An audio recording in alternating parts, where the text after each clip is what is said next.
And there we are. Hello. What is up? Good Hello. evening, Wooly. Good morning, Gerald. Yes. Thanks for having me. This is a nice experience. It's really early in the morning right now. You can see the sunlight hitting my face.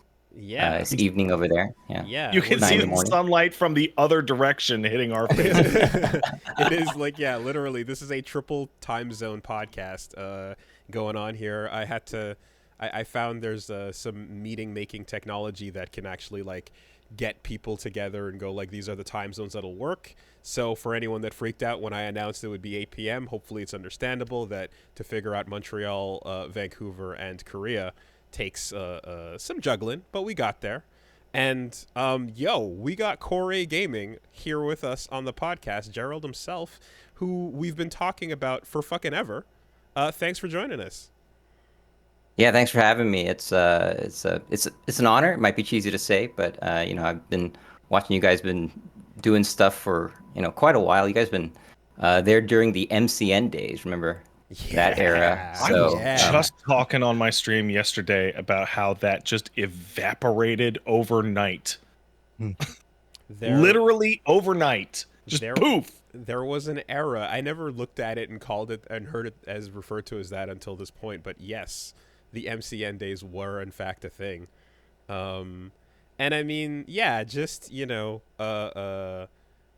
in terms of like philosophizing and explaining fucking fighting games, man. It's a thing.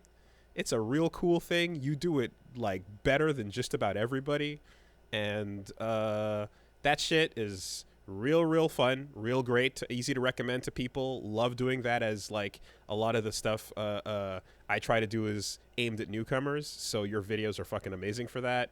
And it's become insanely relevant with Street Fighter 6 getting so many people interested because, as I was saying just before, I've been droning on about this shit for a decade now, to most of which people will just reply with the sleep emoji emotes and just kind of go like move on to the next topic. But now that 6 is actually connecting some dots and firing the synapses, it's like, oh shit, I understand a little bit of what I've heard, somewhere when I was falling asleep while he talked about fighting games. So, like, I feel like it's a perfect time to reintroduce some of those old concepts as well that are just explaining things as simple as, like, what's the point of what the use of salt, or motion inputs, or all of that, the obviously the miracle of Pakistani Tekken. Like, I want to get into a bunch of that stuff, but hell yeah, you're doing an yeah, amazing job, man. yeah, thanks. But yeah, a new game like Street Fighter 6 coming out, there's always like that period in a new fighting game, a new version, a new iteration where it's like you have a lot of the old players who are used to playing the older games, and then you have a bunch of new players coming in. And of course, if you look at Street Fighter 6, they've obviously taken account of that because you have the modern controls, right? Hmm.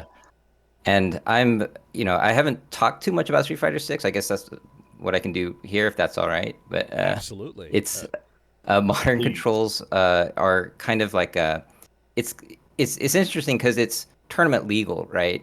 And you can actually that's actually a valid way of playing. And I think a lot of people are kind of frustrated with the idea that like there's this control scheme in Street Fighter now that's like official Mm-hmm. and I've made videos like about Fantasy Strike, about Hmm. Rising Thunder, about the one button special fighting games, and I think yeah, this has kind of been introduced in there, but I don't. I think it's kind of like, I mean, they've kind of balanced it, and I think there's like if you play the easier controls where you don't have to do the motion inputs, there's like a 20% damage reduction, I think, Yeah. and Yes. uh, and there's like certain moves you can't do. I think you can't do like jumping medium punch and Certain all these like pokes important things. just don't exist for Mm-hmm. those Mm-hmm. characters. Yeah, yeah. So, I mean, overall, I think we've seen this in other games like Grand Blue Versus, where in that game they didn't have like a separate mode or scheme, but they just kind of like had it so that you can do the motion version or the non-motion version, and they would have different properties. Yeah. Hmm. And so, yeah, to be honest, I think it's kind of it's a fair balance to have it that way, because obviously if you can't just make it so you can't just erase everything people have learned for years. Yeah. But then at the same time, it's like you're trying to bring new people into the game, but I think it's for these companies, it's about finding that right balance. And yeah, so far, I mean, the game's only been out for like a week or whatever, so I haven't really played it that much. Maybe like a good 10 to 15 hours. I don't know. Is that a lot? Then you Yeah, I just mean, tell I'm up me. for like it's 68. Okay. getting a feel for these things. Obviously, it's gonna take years, but like at least in terms of like these big decisions, I've been real curious about your thoughts on that because yeah, like obviously there's a couple of different things that come to mind when I think of like Street Fighter 6 and the modern controls. There's the fact that also, while I'm at it, shout outs to your constant usage of Rising Thunder music. Way to rep that shit So and good. remind everybody that game existed because a huge Rising Thunder fan, Dauntless for life, Oh man. and yeah, so that game being something that is a great example of here's the simplest possible execution inputs. At the same time, I remember in one of the earlier videos you mentioned, you said I think the quote is literally, yeah, I don't think I'd ever want a one button Shoryuken. It was something you'd mentioned, and it is interesting to see like now me as well having had that discussion with people about like the point of having to take an extra second to like put an input out in a moment of like stress and what that makes up for and what that means. And now the compromise ultimately being one where we'll see how it shakes out, but yeah, I think the idea that you can start with this, have a little bit of have a damage reduction on the shortcuts that you do use, and then the big thing for me is the fact that they let you do the full motion and encourage you by giving you 100% damage if you do the full motion, even if you're in modern controls, and So that so encourages the idea of like maybe I can try it out here. yeah, so here's something that's kind of been running in my brain when thinking about this is what if the next Evo champion wins with modern controls throughout the whole Talking tournament? about that, man. Yeah. I Yeah, want yeah, that so yeah. bad. What if John Takeuchi's Luke comes through with modern and just makes it all the way through? There are going to be people like high ranking in modern for sure. We're already seeing people that are doing stuff with it. Like, it's possible, right? If you look at the tools and go, all right, I don't have this button. I don't have this. I'm missing maybe like I think like Lily misses like she doesn't get an overhead, which is a nice tool to have. But some people are lacking a bit more tools than others. But if you find a way to work without it, and you just kind of go, what I'm sacrificing is that tool, but I'm making up for it with instant confirms, instant reaction to whatever you're doing with the level 3. Just guaranteed anti-airs every time. Just that little bit of an edge, It's like maybe that's enough. Maybe that is enough to see someone go all the way. Yeah, and so I guess the question is like, is this? I mean, we don't know right now, but and right now it seems like there's no, uh, I don't know. It seems like a long shot that that would be the case. But I mean, we've seen stuff like modern Zangief, with spinning pile drivers and where you don't have to do the motion and yeah, some people are figuring out stuff, and I think I'm wondering if in the future of this game, if the modern control scheme will just be like a character, another just option, A and everyone's groove. just kind of like, okay, maybe this character with modern is good, but this character with the classic scheme is not as good. And then there's like a new tier list where Yeah. they'll put like a character plus modern. I don't know. That's if the modern stuff can keep up later. But I guess we'll have to see. I mean, there haven't been too many tournaments. I went to DreamHack in Dallas, actually. I'm from Dallas. I was there visiting my parents who were living there. And yeah, I just stopped by. I didn't even know they were having the event. And that was like, I think the day after Street Fighter 6 came out. And when I was getting in there, I was like, okay, if I lose, my excuse is just going to be anybody who beats me just played the crack, and that's why I lost. So The I went crackheads into only. the yeah, and so yeah, just playing this game and seeing that there's people are already really good at the game. But I mean, obviously, it's just a joke. I mean, you don't have to play the crack to be good on day one in Street Fighter. Hmm. People have been playing this game forever, right? So it's it's definitely something that I'm interested in the term onboarding when it comes to new games with like a high skill level. Mm-hmm. Yeah, so I mean, we're sitting around, like the three of us in here know how to play fighting games, right? Like modern controls could have just not happened, and it wouldn't have made much difference to us. And I like what you were saying earlier about the possibility of characters tiering along different lines based on modern. During the beta, I don't remember the players' names, but there were a bunch of guiles floating around that were showing off, trapping you in the corner for 30, 40, 50 seconds, just infinite sonic booms from 1 foot away because modern just let it get so consistent. Yeah. But a lot of the people watching this show and a lot of the people that like show up in our streams are trash. They're garbage, right? And my wife is one of those. My wife does not play fighting games. And modern controls, as well as some excellent videos explaining the basics of things like frame data, like from Core A Gaming, have enabled my wife, who has never really gotten into fighting games, to hop on with like Manon and get into a place where we were playing on stream for a couple hours. First of all, it did not feel like a couple hours, despite the fact she was brand new. But someone pointed out that it's nice to see that as a brand new player, like sit down first time on the controls, she was making mistakes due to knowledge checks, Yeah. not because she didn't know what she wanted to do. Yes. She knew she wanted to jump in. She knew she wanted to throw off a block. She knew this. She knew that. But the practice wasn't there. And like the knowledge checks of like how jabs work or how frame advantage specifically works on lights wasn't there. But it takes it from that period. I think the worst part about fighting, I love fighting games. But like for the longest time, I'd look over and like, oh, how do I play fighting games? And it's like, well, Smash exists and a person can play Smash in 10 minutes.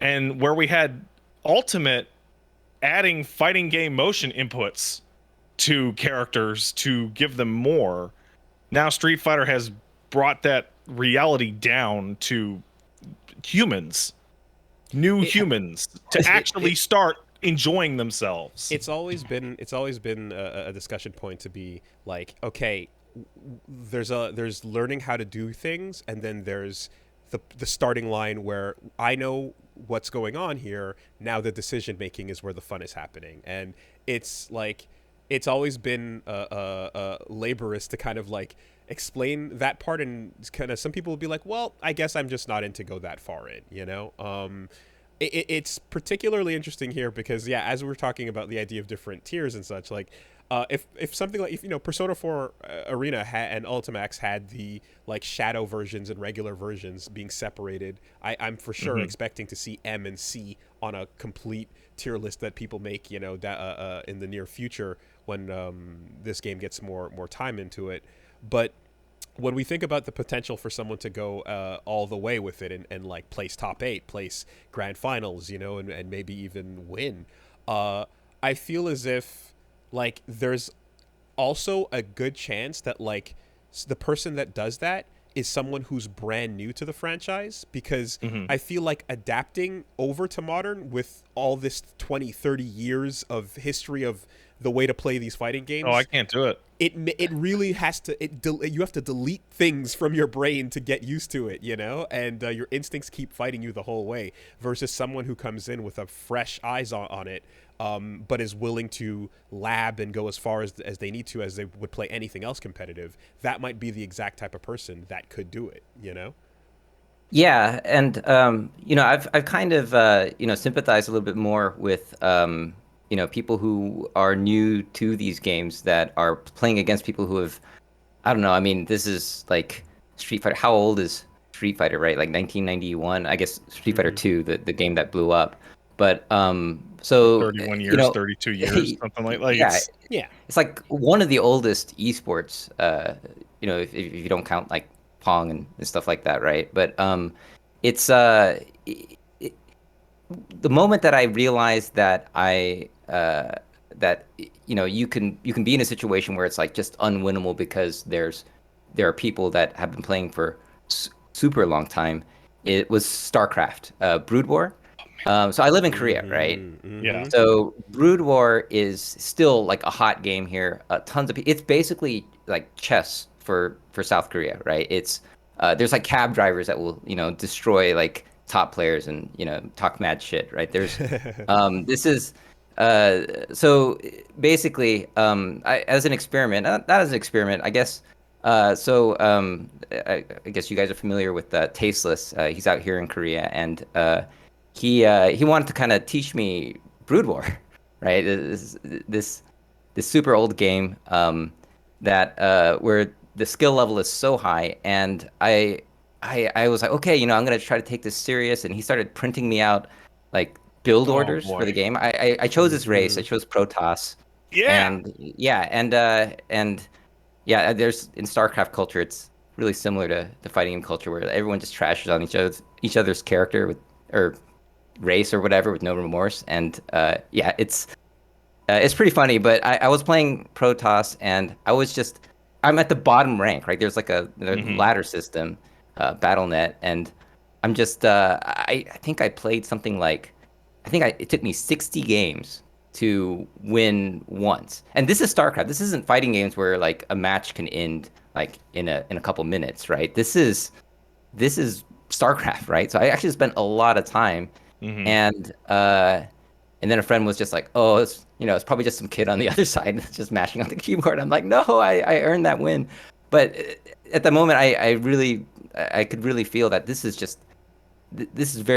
so hard to overcome. And I mean, everyone can just tell me to get good, Gerald. You tell people to get good. I mean, we can say the same to you It, when it it comes to it Brood works War. in some situations, but like my dad's like in his 70s. I will never defeat my father at a game of pool. Right. I could play pool for 40 years, starting now, and I will Yeah. never ever beat him before he dies because legacy skills don't go away. Yeah. Yeah.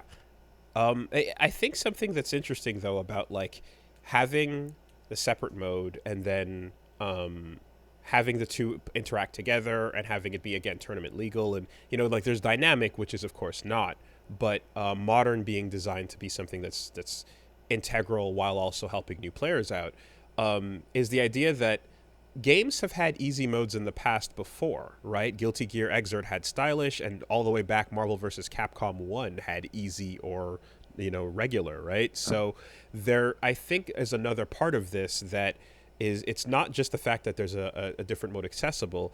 It's also that this game has made it so that I think people's perception of what that mode is doesn't feel as condescending to pick necessarily.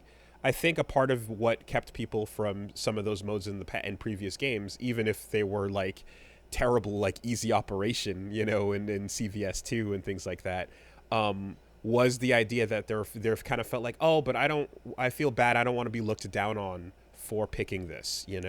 And I think like the looking at it and going like, okay, how can we balance this out and make it so that if somebody feels like, wait, is this cheap? Am I like should I feel bad for using this? And it's like, no, because you're actually missing some stuff, and it Hmm. balances out in the end. I think is like something helpful, and I think it's also like there's definitely a whole fight that's going on right now online with a lot of people that are being much more gatekeepy as expected about things and aggressive about anybody that is like actually interested in fighting games for the first time because of modern.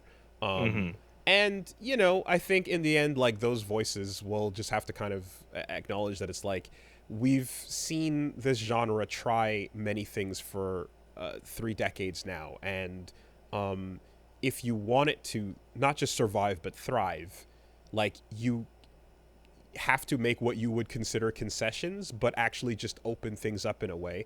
And I think Street Fighter 6 does a great job of like doing that with this kind of feature while also making sure that the core of what you like about the gameplay, the competitive side of it, if you're focused on that, is really really tight, feels really really good, and leaves nothing to be desired. Um, people aren't talking about this game on launch. They were talking about Street Fighter V on launch competitively. You know what I mean? In any way, shape, or form. And I think by offering a solid product with that leaves such like little room for complaint with like how that's going, you can not bear down as hard on something that is like meant to invite more people across the bridge. You know what I mean? Yeah, yeah. I mean, definitely. I mean, you mentioned Street Fighter Five. I do feel that a big part of the Street Fighter V's launch being the way it was because I think it was partly because it was kind of an incomplete game. Remember the story mode Oh, it stuff, was and they wanted a. it was It was just extremely an incomplete game. yeah, just completely bare bones. And also, like, if you look at the gameplay mechanics, like, they haven't made some very important decisions when the game had come out. For example, like invincible reversal DPs. How are we going to do that? And I think it took a year after the game came out until they realized, oh no, this game needs to be have an EX bar used to have an invincible reversal DP. And looking at stuff like that, later I realized, oh wait, this was basically like the Windows Vista of Street Fighter games, right? It's just like Yes, it was iterated and as it's designed. Yeah. yeah, yeah, and then like Street Fighter 6 I feel is like a like the Windows 7 where it's like okay, everything's kind of come together and like Mhm. oh, now we've kind of understand what this game's supposed to be from the start. And yeah, just I mean there's a lot of the meta is Street Fighter 5, but then the way the normals feel, the range of the normals is kind of Street Fighter 4. They're longer. I prefer that because I don't want to have the T-Rex arm neutral game. Maybe Mhm. some people enjoy that, but I like to have a good long low medium kick with Ryu and just play that kind of game. And of course with the drive impact and the new mechanics, they actually did some interesting stuff, I think, mechanically because they have the parry, which I mean obviously it's not like a third strike parry, but there is like if you can time stuff really well with the parry, you can get the counter and you can punish your opponent. That's I'm playing Honda right now. Don't judge me, but it's definitely you can feel that the people who know how to parry can just change the matchup completely. So give that mechanic, and then there's the drive impact, which kind of feels like a focus attack, level 3 focus that's Hmm. instant and but blockable. And yeah, they just put a bunch of stuff, and then of course, it's like, well, stun is a big part of the Street Fighter mechanic and chip damage, but those are things that were kind of going on the wayside, right? So like Mhm. I remember when Street Fighter Five um, they just made it so you couldn't get chip killed, right? You could get chipped, but you couldn't get chip killed, and I didn't like that because it's like it felt kind of like a lazy comeback mechanic, I guess. If you think about it, if you're blocking special moves and you're losing health, that's the rule, right? But Yeah. it's just like, well, now because you got hit enough and you have no health, we'll make you invincible to that now. Now you get Mhm. invincibility to chip damage at the very end, and then that's the mechanic. That's what we're gonna do about this chip damage thing, right? Whereas like in Street Fighter 6, I think one of the things that I like with what they did was they kind of put the burnout system as kind of like, okay, now you're at a disadvantage. Now there's chip damage, there's chip kills, now there's stun, and it kind of left those kind of things in, which are uh, to be honest, they're kind of like the fun parts of Street Fighter from the older games. Doing a checkmate chip Yes. setup Yes. is Mhm. dope. I think that's awesome. And so but they managed to keep it in. And in a lot of ways, like oftentimes you try to just put everything and make everyone happy or whatever, it usually falls flat on its face. But I think so far they've done a pretty good job with just kind of like keeping all the good aspects in the game I, without like making it fall apart. I don't know. They did a yeah. good job with that. I mean, I feel like that, like, as you mentioned it, like the keyword there, like the feeling of a checkmate setup Mhm. is what I feel like they were trying to avoid because Street Fighter 4 had such a couple situations like that, and then yeah, 5 was going way the other way. Here it's based on pressing the advantage or creating a disadvantage because burnout is a result of your decisions, right? Yeah, I Um, totally agree. I'm in this situation where it doesn't happen to me very often, but if I do get a chip kill, it's like I worked my ass off to put them into a state in which chip even hurts them at all. So if I get them, and I mean, you used to in 4, he's like you're getting fireballed to death in the fucking corner, and you just don't know how to get out. Like, this doesn't feel very fun. But if the guy manages, he got me in a burnout. I made tons of mistakes. Good, Yeah. fine, And fine. Burnout was the thing I was worried about the most on paper, because the idea of there being a tired state in Street Fighter was like, oh no, is everything gonna change? Do moves get weaker? Is this like, like the idea of that kind of like affecting the fundamental game in such a large way was like really, really questionable. And when I kind of realized, it was like, oh, actually it's really just like chip damage, your ability to do things that cost EX, and your drive system, which you kind of need to thrive, but the basics are still there. But you can't go above and beyond with it, right? And the fact that, like, in terms of being weaker, it's like, no, it just makes you a little more minor. It makes you more like your everything's four extra frames, right, on block, and you have to hold that a lot more in that type of situation. Is like a way of like making it a big disadvantage, but not like completely insane. If you have fundamentals and you're still good at like footsies, and you're still good at spacing and whiff punishing, you can still fight back from burnout. But they didn't go too overboard with it. That feels really, really smartly designed. Yeah, and the way you get into burnout, of course, is you have to lose meter, your EX meter, all the way, or burn it somehow, or if you block, you lose that meter. There's that meter system is interesting to me too, because it's kind of I think I think Tekken 8 is kind of going that direction, where at the beginning of the match you can make the fireworks fly, right? There's you have like so many bars of meter, so it's from the get-go you can do your fancy big cancel combos and big damage. But what's interesting about that the mechanic is kind of the other way, right? So before, you were trying to build meter, right? In Street Fighter games, or in a lot of games, you're in some cases you can just whiff a normal to build meter, and then you have like third strike, where The good old days, yeah, man. yeah, where Chun-Li would do this move, the Chun collar arm, yeah, yeah. So Dragon it's Ball charging, really. yeah. Yeah, so I guess that's kind of a way to get around that. And I always felt that meter was felt for the better or worse in fighting games, kind of like a financial system, right? Right, So right. you hear the analogies from commentators, like, oh, Yipes will say, oh, he spent the cash at the end of the round, or whatever, and so there's kind of this, like, you earn this, and then you don't want to die, a millionaire.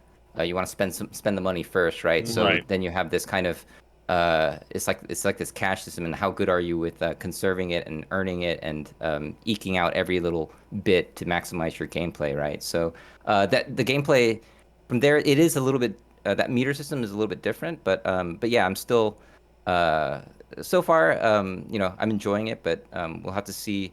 These are games that people play for long periods of time, so and the opinions change. This is the thing about like impressions of fighting games. Like, whenever I see like a review that's put up like too early, usually I'm a little skeptical of just reviews that are put up too fast in general, because I mean, did this person really have time to really absorb the game? But with fighting games especially, I feel this is where something that you do need some time to soak in before you can get like a more accurate viewpoint. You can have first impressions, early impressions. That's all valuable and good. But yeah, I've had games where I loved it at the beginning, but then I'm like, oh, I don't know if I can play this for years. I Yeah. could play this for months, but I don't know about years. And then there's the other way around, where I'm like, I I don't know if I can, like, play this at all. Like, Tekken is one of those games where it's like, all right, you play, the current Tekken game so you can prepare for the next Tekken game. Basically, it's what it Okay. feels like, right? It's like after 2 years, you're gonna be like, oh, okay, I get it, right?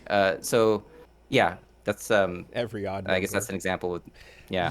Yeah. The I mean, and it's always I always have to applaud when I see, again, design wise, a way to come up with that system that's really smart, like you were mentioning, the uses of drive. The uses that people are adapting to it really nicely, and then it also harkens back to Third Strike. Here's your parry. Street Fighter 4. Here's your focus attack. Street Fighter 5. Here's your drive rush. Here's a brand new thing.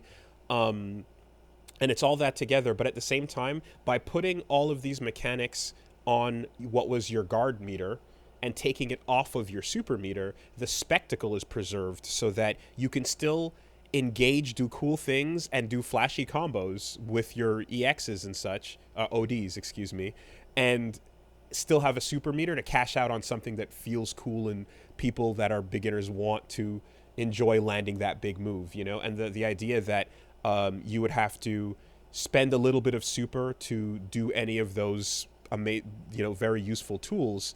It's a sacrifice that, like, yeah, I think beginner players is like, oh, but I want to just save up to do my cool thing. Hey man, I've been playing fighting games for decades, and you and I played like 100,000 matches of Third Strike. I fucking hate using EX moves. I want to use my super every single time. Yeah. I'm not sitting here so I can see a slightly yellower fireball that hits twice. I'm here to see Shin Shoryuken, and Street Fighter 6 has finally just go, nah, you do it all. Do everything. Just do both and a both. Fuck it. It's spectacle, but there's also the tactical usage of, because you want those moves. You do want the yellow move. The yellow move is so much better. Yeah, but I don't want the yellow move at the expense of the bigger move. Of the big cool move, right. All of that is looking real sharp. So I guess to just kind of, we can go on about the Street Fighter 6 bit for a bit, probably, just about ever, but with Core A in particular, like, I guess like, have you always just like had these kind of like 4 a.m. diner discussions about fighting game philosophy, and then one day you decided to pull a microphone out? Like, is that the yeah vibe? So I guess I can give a little backstory on Core A Gaming, the channel. I don't know if I mentioned this in a podcast or anything, but basically my video content foray came really from not from gaming, right? I mean, you guys have been doing gaming content. Maybe you guys did something before that, but I mean, I've been doing video content, commercial content for like companies and corporations, and we've done some cool stuff and then some soul crushing stuff, whatever. But the reason Core A Gaming kind of came about was around 2015, business was doing bad. Like, I know people weren't buying our services, I guess. So we were like, okay, we just have to make original content. Like, we have all this gear that we're sitting on. We have the know-how, how to edit. And so I like fighting games, right? And that was kind of the time, I think the Street Fighter 4 period. And I just started interviewing players in my local scene. And then there was a moment where I think this was a time when, like, this was the era, I talked about MCN era. It might be a similar era. The era where people were like, people watch other people play video games. Like, what? Like, why would you watch that shit? Sounds doing a Let's Play, bro. Yeah, only idiots it's like would the most. Do that. Yeah, so it was like it was like a time where gaming stuff was getting bigger online, and Let's Plays and that kind of stuff was popular. But I think Jimmy Kimmel on one of his shows kind of like called out the gamers, right? And I was just like, oh, that's not fair that Jimmy Kimmel said this. I have to make a response to that, right? You're better than Jimmy Kimmel. First attend me. Yeah, I mean, it's he like invited Markiplier and stuff to talk on the show about gaming and why people watch games. For me, I'm just like, it's people watch people do all sorts of things on TV, right? People watch people build houses, go fishing, cooking, talk shows like what we're doing now. Like, people watch other people talk, right? Why is it so weird that somebody watch somebody else play games, right? I mean, it's so anyways, I was kind of inspired to make kind of an answer piece to that, and I gave it a cringy title, like a clickbaity title, and I just made, that was the first analysis core A analysis video where I'm just like, you know, like this is, gaming stuff. Competitive gaming is actually, a thing, and it's not really as crazy as you might think compared to other things that we watch. So Dude, that I was kind used of to the first watch video. golf with my dad.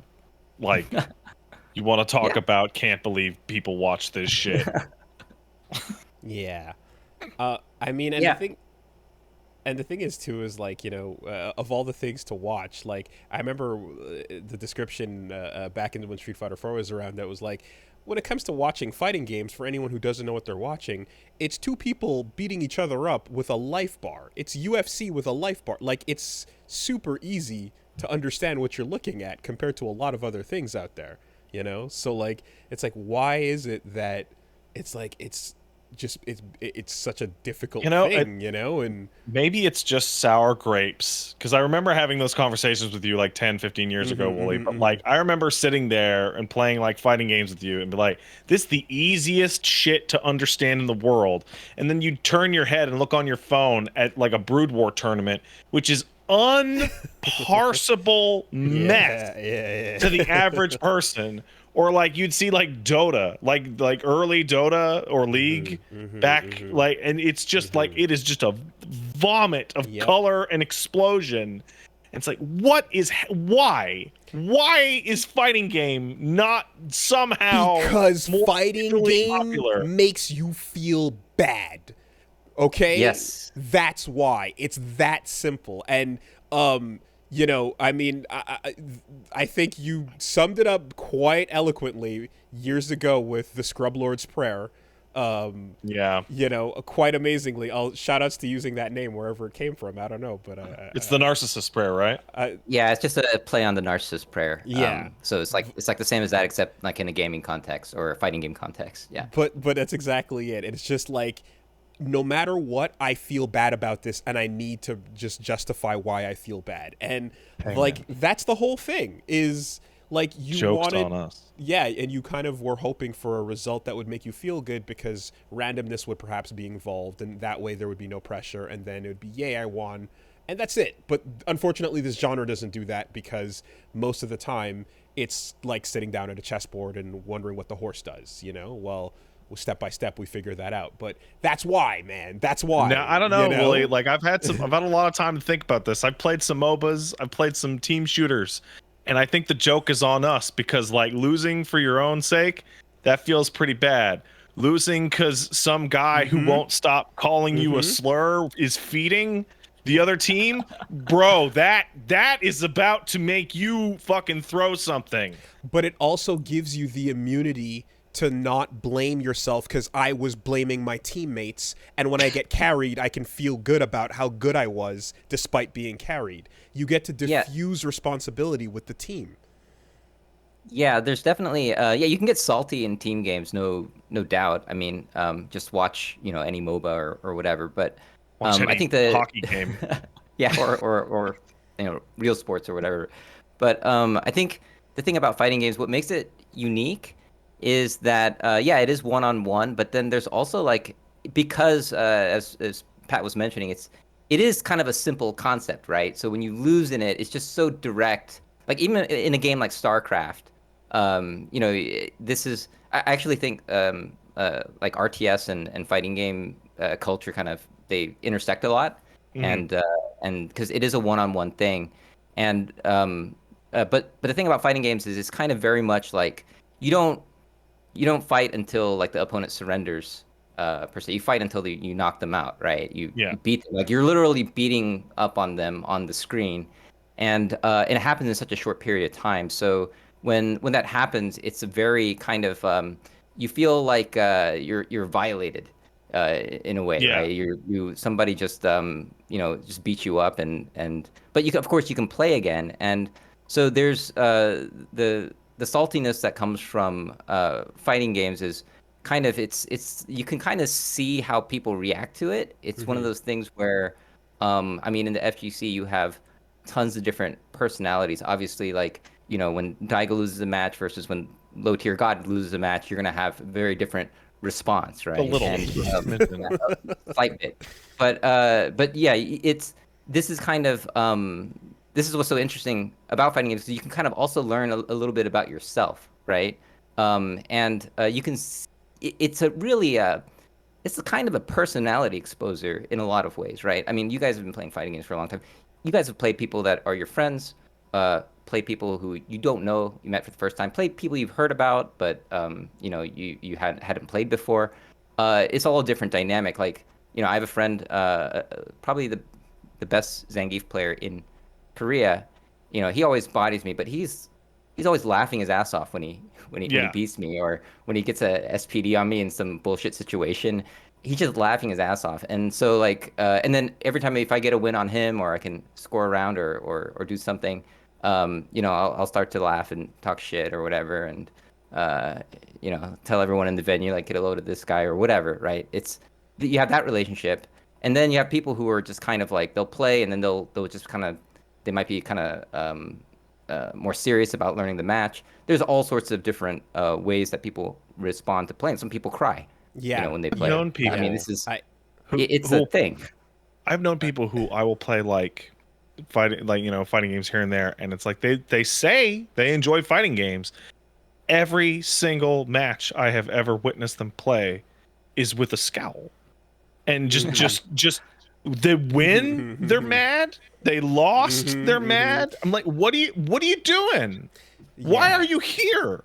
There are definitely times where like I'm locked into that idea of like, I'm fighting my opponent, I'm fighting myself, and my face is a reflection of how I'm judging my own performance, you know? Like, that's a vibe.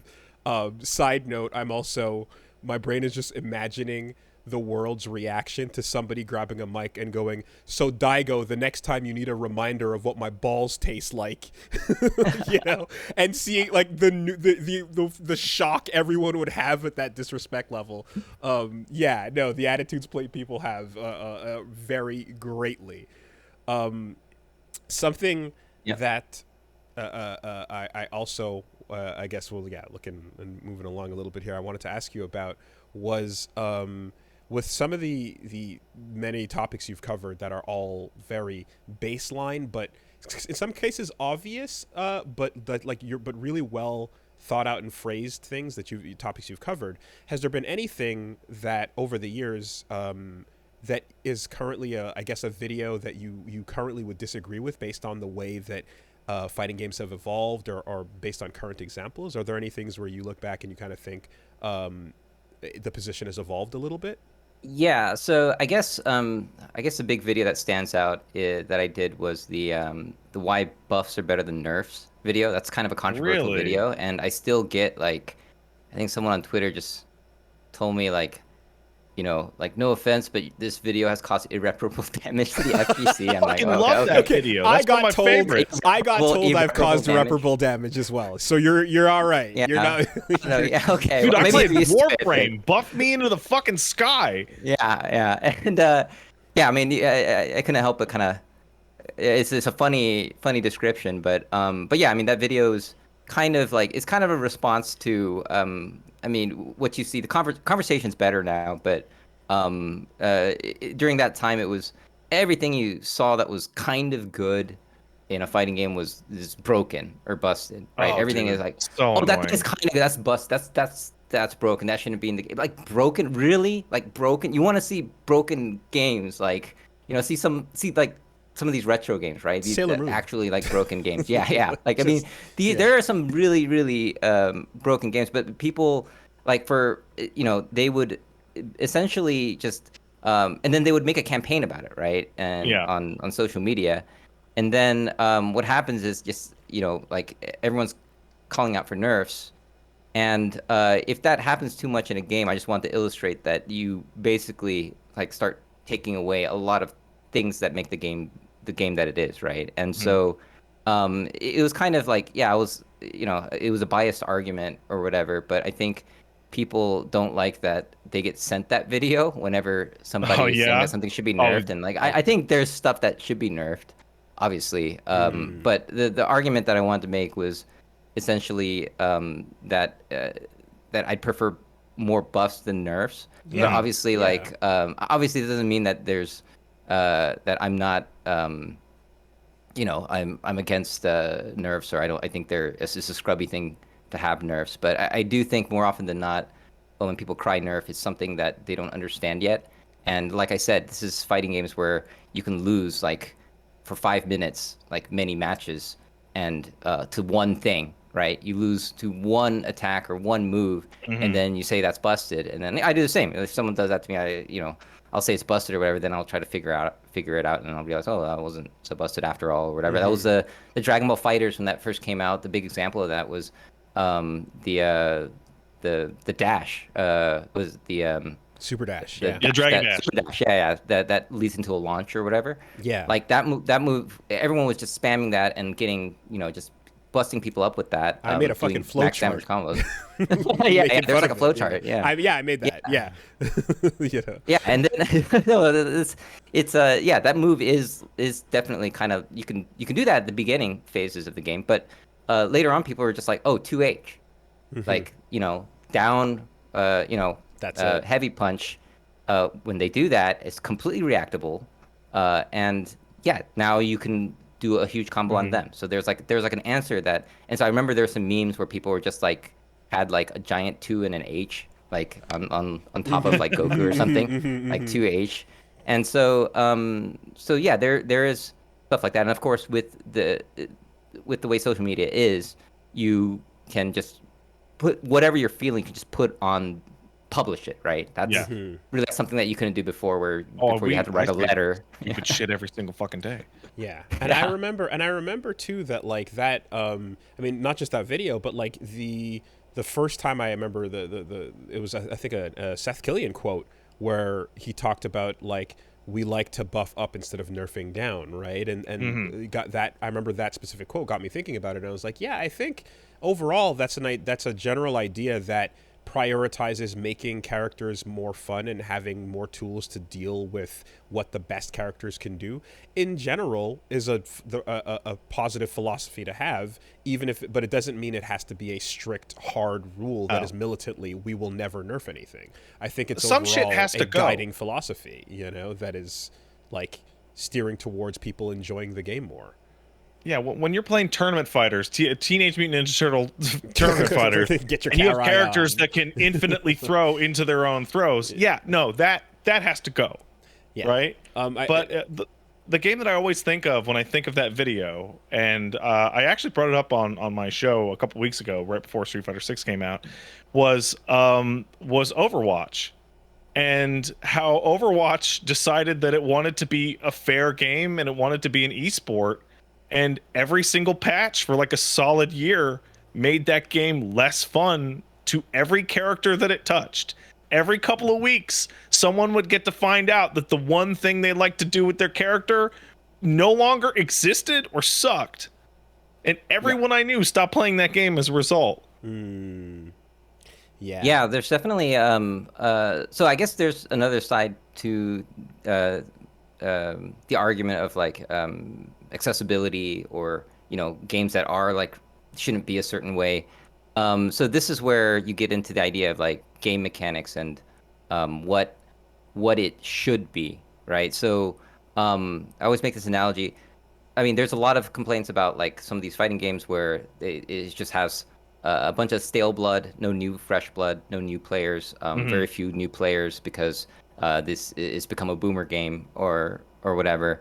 And yeah, I mean that is a concern, but like there's also like on the other side, it's kind of like, well, I mean, there's some things that are just not as popular to everybody, right? That exist, right? That's just like mustard will never be as popular as ketchup, right? But Right. you don't make depends mustard on who taste like you ketchup, ask, right? apparently. But Well, okay. But I mean, like in terms of like the amount of like people who. Hey man, consume when it, I go right? to a burger place, the ketchup's at the table, I have to ask for mustard. yeah. Oh, I'm a mustard person, like completely, yeah. But it's like we live in a ketchup world.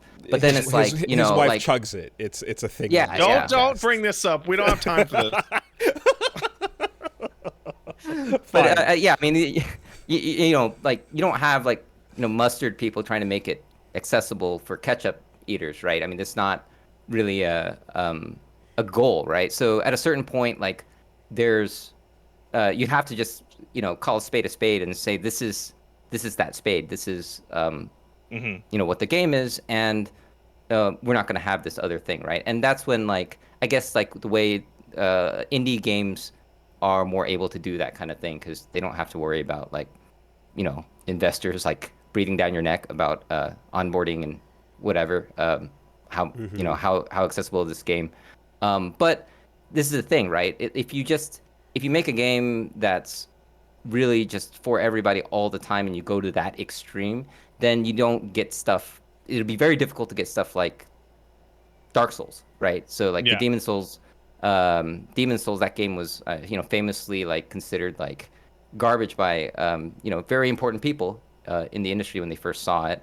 A game being just so unforgiving and whatever. But Miyazaki, the creator, just stuck with his guns, and now it's like, and then it just made a bunch of Souls-like games that are like, okay, now like hard games are back, I guess. Like, and so it's like that can't happen if everybody is just like, oh, every game has to be beatable by everybody ever, right? It's Yeah.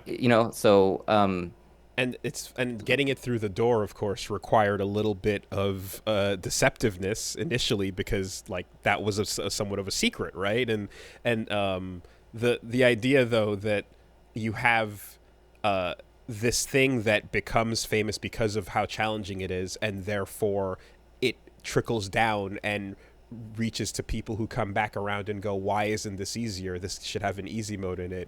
It's just kind of a weird, funny cycle how like the thing that made it popular to begin with then kind of becomes the problem on the back end as long as it gets large enough, right? Yeah, that's that's the topic of one of my I guess more recent videos, but it's not that recent. It was like last year. I've been making. I'm at a video a year now on my channel. Apologies to everyone out there waiting Yeah, well, for new the videos. Miracle of Pakistani Tekken is one of the best videos I've ever seen on YouTube. So Which I take wanted to your time. get into in a second. Yeah, exactly. Okay, that's a relief. But it's I guess like you can kind of see it this way. So the video business that I'm running with the guys, the better that's doing, the less videos there are on my channel. So if you want more Korea gaming videos, you have to like sabotage our company.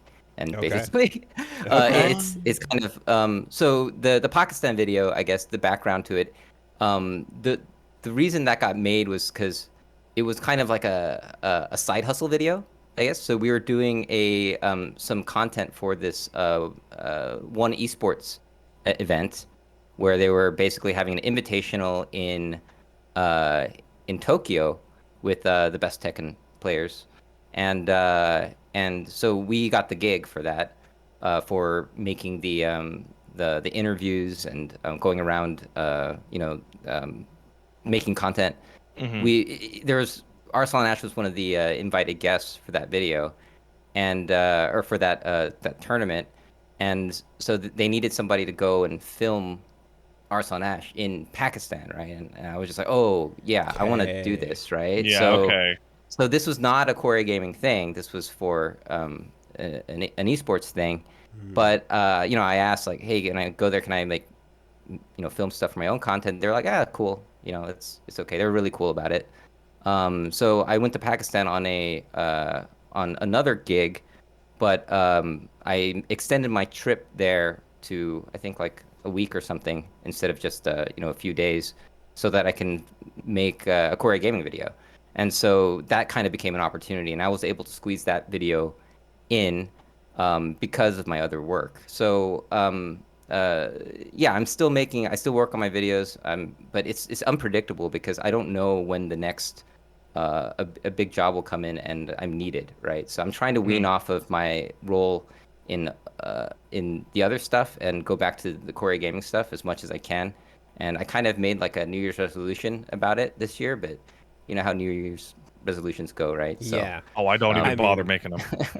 yeah. So as was just mentioned, like I feel like the quality of that type of like full on story, that can be told in that way is, I mean, I love some good fighting game design discussion, and I love being able to point people in that towards that. But these types of stories are like just interesting and fascinating to a whole other level. And like I still like constantly am just talking about the idea of the pay per loss type of situation that they have there as an example of how one levels up in a different community. Like it's so good.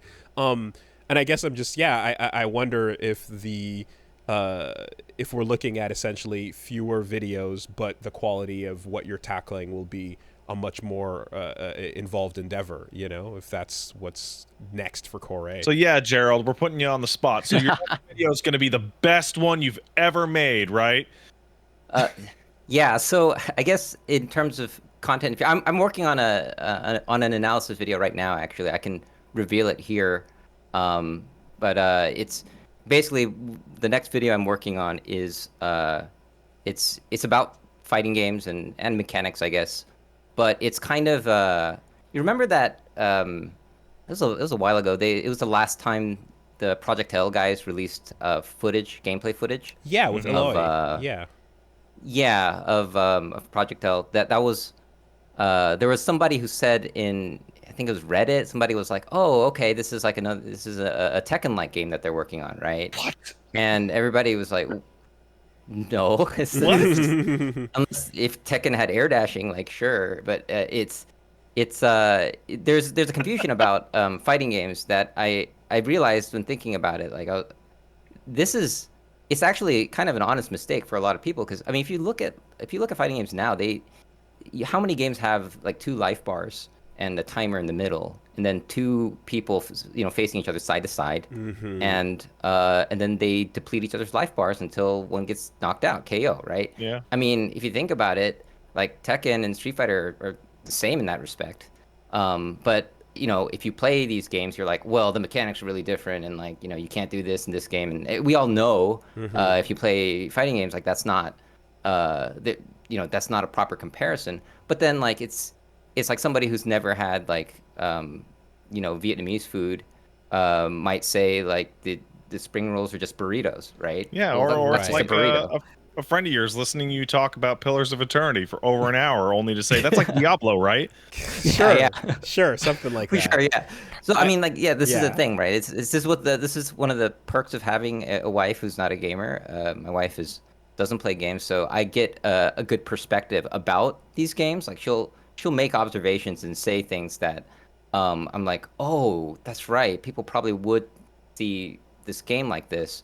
And this is something I noticed with like fighting game animations in general, like how clunky it is. Like if you see like mainstream like shows and TV that kind of make fun of like fighting games or gaming in general, you'll see them do like the weird movement. There's like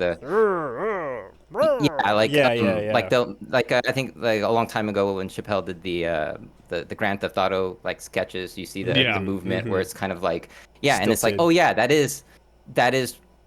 probably does look like funny to people who don't play games, but when you play these games, that's just the fact of gaming. Like that's what it looks like, and you don't really think that looks weird, right? So I guess a lot of the perspective of my videos often come from like people who I guess the goal for me is I think these people are smart.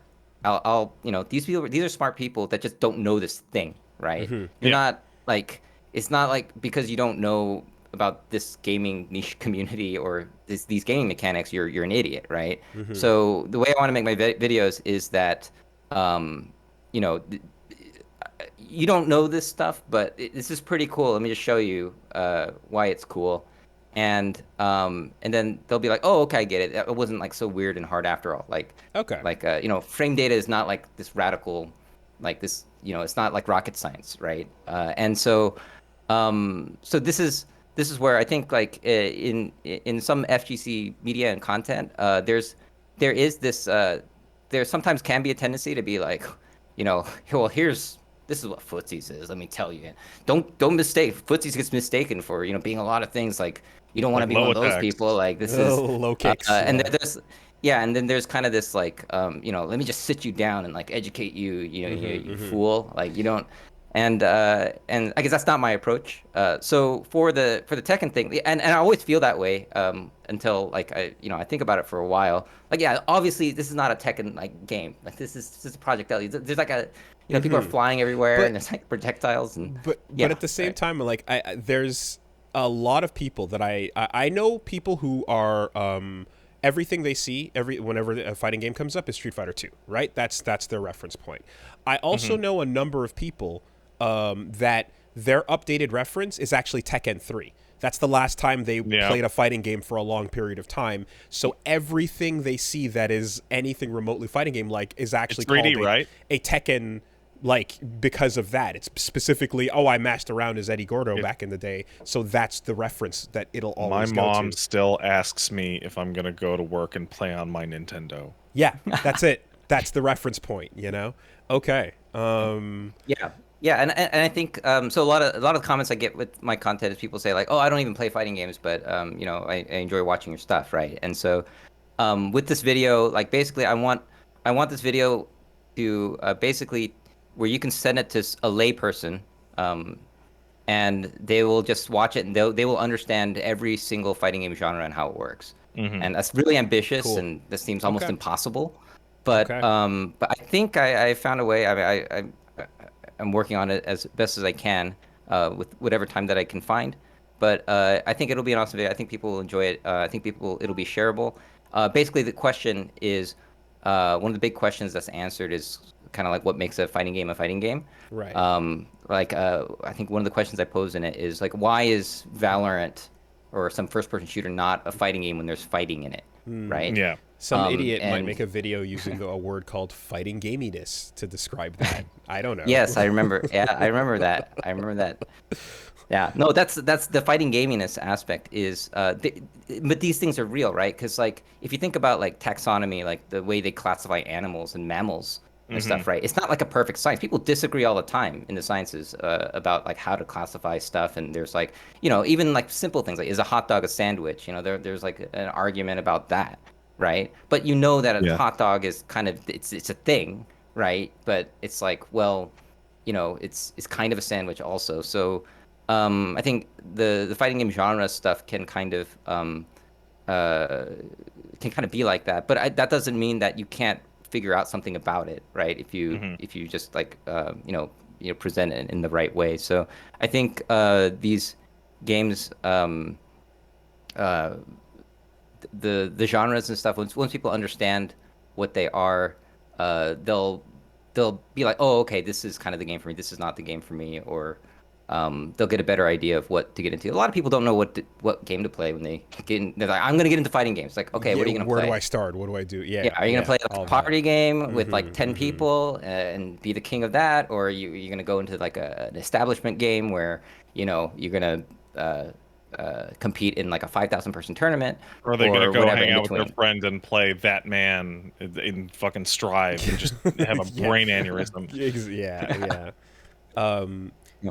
yeah, no, there's an aspect to that too where like I feel I've heard many people make that declaration over the decades, and there's always a bit of a like, okay, that's you're not being sold in because your friend specifically showed you Smash Brothers. You're sold in on the idea of the whole genre, and like that can go a lot of different ways, based on your taste and what you think is fun and stuff.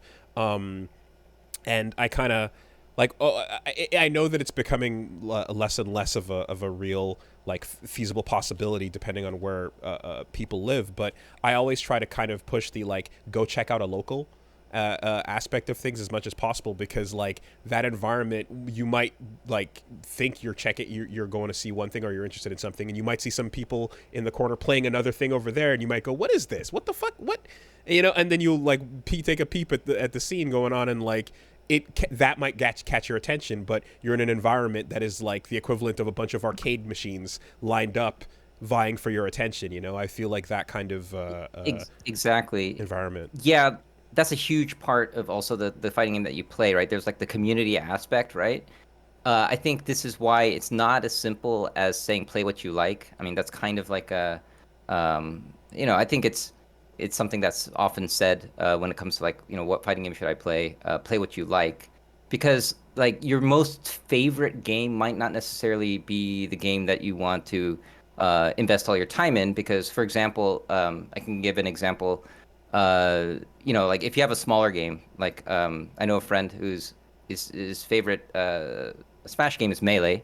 That's not uncommon, right? But what Of is course. uncommon in is Melee players in South Korea, right? So how do you play Melee here? There's like maybe like 5 people that like want to like grind and get better at the game. Here, most people are playing Ultimate, right? So that's fine, whatever. But play with those 5 people. But what if you don't get along with one of those 5 people, or they're they're somebody that you don't really want to hang out with, or meet up with. Maybe there might be some tension there. I don't know, but that's it. You have to be with those people like every time you play Melee, right? You have to see that person all the time. Whereas in Ultimate, like you can have clicks if you want, or you can kind of like get away from that, or you can go on a different day, or I don't know. There's so that's one aspect where yeah, this can be your favorite game, but but like well, you can also play your next favorite game, and there's all these other things about it, right? So Do you, that are benefits. So yeah. do you guys have like that kind of setup at Korea events? I guess that the venue that you kind of showed Yeah, off. yeah. So Ultimate is kind of like it's pretty hot out here. It wasn't when a few years ago. Basically, I think during Smash 4, there was like 10 people playing, and I think when Ultimate came out, there's a TO that I work with.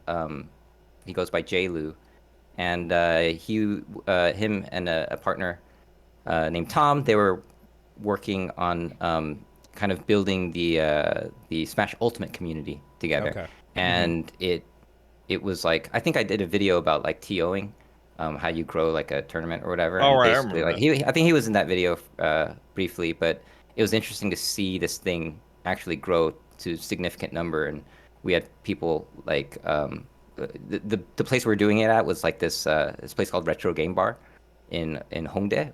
Shout outs, they're a gaming themed bar, and basically like it got so packed that it was like getting borderline like fire hazard because there's so Oh many shit. entrants, right? And so it kind of outgrew that. That place got outgrown, and it was one of the catalysts for uh, having a core A space, right? So I reached out Hmm. to JLu, the TO, and I was like, hey, what if we had like our own space where you don't have to worry about like people vomiting, in the bathroom, from getting wasted and all that stuff. And he's like, oh, that sounds Mm. amazing. And so it's kind of it's a long story short, but that's kind of how the venue came about. And so basically, it was kind of Smash Ultimate that kind of like carried the venue for a while. And then of course there was other games, and right now Guilty Gear Strive is kind of Yeah. the Guilty Gear guys, the anime guys in general, they come out and they play, and they have so much fun with the game, and you have like cosplayers and stuff, and it was awesome when was it Apology Man, Super Noon, and Jonathan Tene. There was like a crew, U.S. crew of Guilty Gear players who came to Korea, and like we had full house, and all the players came out. They're like spectators too, like people Sick. who just wanted to Yeah. watch. So, It's so it's yeah. always it's always a Oh, lot I of fun. hate to interrupt, but I need to take a quick break. Oh, okay. Ooh. BRB. Excuse me.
Okay.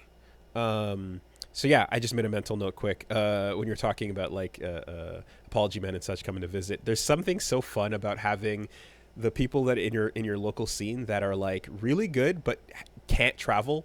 You know, they never get to go anywhere, and like they finally get a shot at like someone really good, and you're like, oh shit, let's see it. You know, and like who's this unknown person, right? And like all the people that Arslan Ash referred to that were behind him. You know, that whole thing is always fun to see when it gets a chance at like the known names. You know, Yeah, super for cool. sure. Okay, so yeah, with that, let's move right along here. We're gonna try to stick to our schedule here. So weeks wise, I don't know about you, Pat. For me, it's just Street Fighter Six. So Okay, so yeah, I played Street Fighter 6, but I also stayed up late last night, like insanely late last night, to play Final Fantasy 16. The demo came out. Demo's really long. It's like 3.5 hours long. whoa, And 2+ of that is like the start of the game, like the entire prologue. okay, It is lavishly produced, thematically interesting, plays really well, looks great, sounds absolutely incredible, but don't bother putting performance mode on because this is trying to hit 60 FPS as a fucking prayer. It is a fucking dying child's wish that this thing stays at 60 FPS. How many icon encounters are in the demo? 2. Okay, those seem like the crazy big, complicated points where things would get taxing. I imagine. Yeah, The no. So spectacle.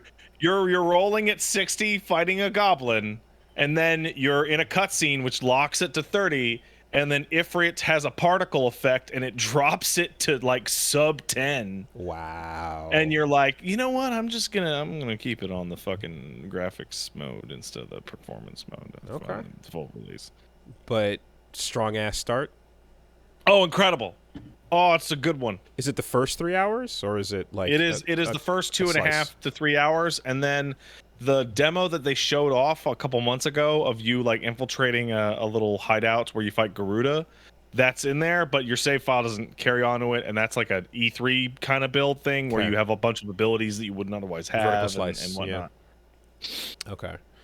Yeah, that's a nice amount of time. I feel like the FF16, rather the 15 demo was like that first fight area outside the castle, and then I think there was a little bit of like the desert or the main highway, I want to say. So yeah, that's a sizable amount.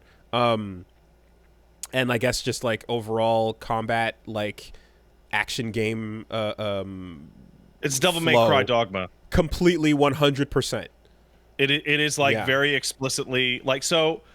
Clive has a little dodge that he can do with R1, and it is like nearly identical to the way Nero does a side dodge in DMC5. Like it is DMC5's feel with the use your right trigger to hit special moves from Dragon's Dogma. Okay. And air combos to the nines and all of that. I found air you know? combos really hard, but maybe I'm trash. Huh. Okay. But what I did like is there are like for the 3 icon systems that you have available, you have each of them has a completely different movement mechanic, and each of them has a different defensive mechanic. So like Phoenix has what is essentially Trick from DMC, but it also has the ability to nullify projectiles and retaliate. Whereas Titan has a parry mechanic, and Garuda has Snatch. Like Okay. just straight up like pull enemies to you. Okay. Any thoughts on our protagonist so far? Oh, he's great. It's great. It's the prologue goes into it. That game is like you notice that it was like a darker like Game of Thrones style like bad things will happen. It is like much more violent than that. It is much more like Okay. viciously traumatic than I was led to believe. It is Okay. earning a mature rating, is what I'm saying. Cool. Does 14's expansions, do those get mature? Oh yeah, but I 'Cause mean, I feel like it's working within conceptually- the confines of its engine, which Okay. is, I guess it's more like the writing and the ideas. like Perhaps, 14 will deal with like genocide, but you're not watching, somebody being the moment. decapitated and having splatter onto a child. Right. That's reserved for Mortal Kombat, actually. Mhm. Okay. Well, yeah, no. So, I mean, for me, it was just a solid ass. Obviously, I'm continuing. Oh no, well, hold on. You did that, and then I guess if we're just gonna roll along schedule wise, you want to pimp your schedule out. Yeah. So let's go down to twitch.tv/Pat Stares at. What am I doing this week? I don't know. I don't fucking probably more Street Fighter. Let's be fucking honest. I don't know. Probably more Street Fighter. Okay. I'm just sitting around waiting for 16 to come out. Yeah. No, over on my side, we continued with Final Fantasy IX and with Mass Effect 3, and those things we're doing our tail ends and enjoying them. But Street Fighter 6 has been just. I'm sitting there playing life. Street Fighter, and somebody comes into my fucking chat right in the middle and goes, "Wooly just lost his Mass Effect file." And everyone just starts to fucking lose their minds. I nearly shit myself. It didn't. That's not actually what happened. But EA updated their middleware bullshit so that before it used to use like an Origin launcher, and now it has its own thing. And at some point, it kept crashing and just doing random whatever. And then at one point, it kind of crashed out, and booting it back up, there was an EA's middleware message saying, "Hey, we can't find your cloud save, so we're gonna start a new one." That's cool, right? And I pulled it up on screen to show. I'm like, this is how bad it gets, and of course I ran and grabbed the local backup and everything was fine. But dear God, the amount of bullshit EA and Ubisoft and all these companies will put you through because they're begrudgingly letting their games run through Steam, but they really hate it. This is what's going to happen in the meantime. They ran that shit for 5 to 10 years each, going, "Oh man, think of the money we'll make when no one buys our games on PC anymore." Yeah, thankfully nothing lost there. Ransom 6 had a really good, drive sessions, as I'm calling them. We had Flux Waves on. He came on. He showed us some JP. It was insane and disgusting. He's currently fucking top of the leaderboards on that right now. Master rank, not just gross with that character. But I want to run the longest, most brutal set so that I can figure out exactly how to approach, exactly where the weaknesses are, because there are holes there, That's the right mindset. Yeah, with characters you hate. Basically, you want to know somebody who plays the character you hate fighting against, because that's the way to learn the matchup and make it so that it might become one of your favorite matchups, right? So yeah. Yeah. I had I played Blanca back in Street Fighter 4, and we had a local Dalsim that was really good, Snafu, and I remember that match went from being my most hated and nightmarish to being one of my most comfortable because of how many first to deaths we ran, until I got to that point. So no, that's a huge thing, and I see this character being in my nightmares for at least the next coming months. Pat, we ran our set. Yeah, I thought that was a really fun set. I especially liked that when we planned to run our sets, you made sure to have a professional player sit next to you so they could coach you on the matchup. I thought that was really cute. So the hilarious part where the copium is so strong here, because we ran our set, it was cool. How'd it go? It went A2, but regardless, the fact, because it was okay, it was good. The amount of copium I saw coming off of the chat that was going, Wooly, you're fighting the council. Wooly has the best JP and Reggie there, and they're all coaching him or whatever. Meanwhile, in real life, Reggie is rooting for you, and they're doing nothing of the sort. The level of copium of just that idea is wild, where nobody wants to hear that shit because it's... Hey, man, whatever it's supposed to go the other way. Makes you sleep better at night. Right? Like, I can't believe, anyways, whatever. That the level of just like anything we have to come up with to fucking justify how that goes. All right, guys, it is what it is, you know. But yeah, you know, there's it's a less fun story, I suppose, when it goes that way. All right, but no. But that being said, though, I feel like the Geef match is always going to be the Geef match. This is one where there's replays of him robbing rounds. I should maybe have picked an archetype that you haven't fought me against for like 20 years. Maybe I should have picked something you weren't explicitly 100% already knowledgeable about.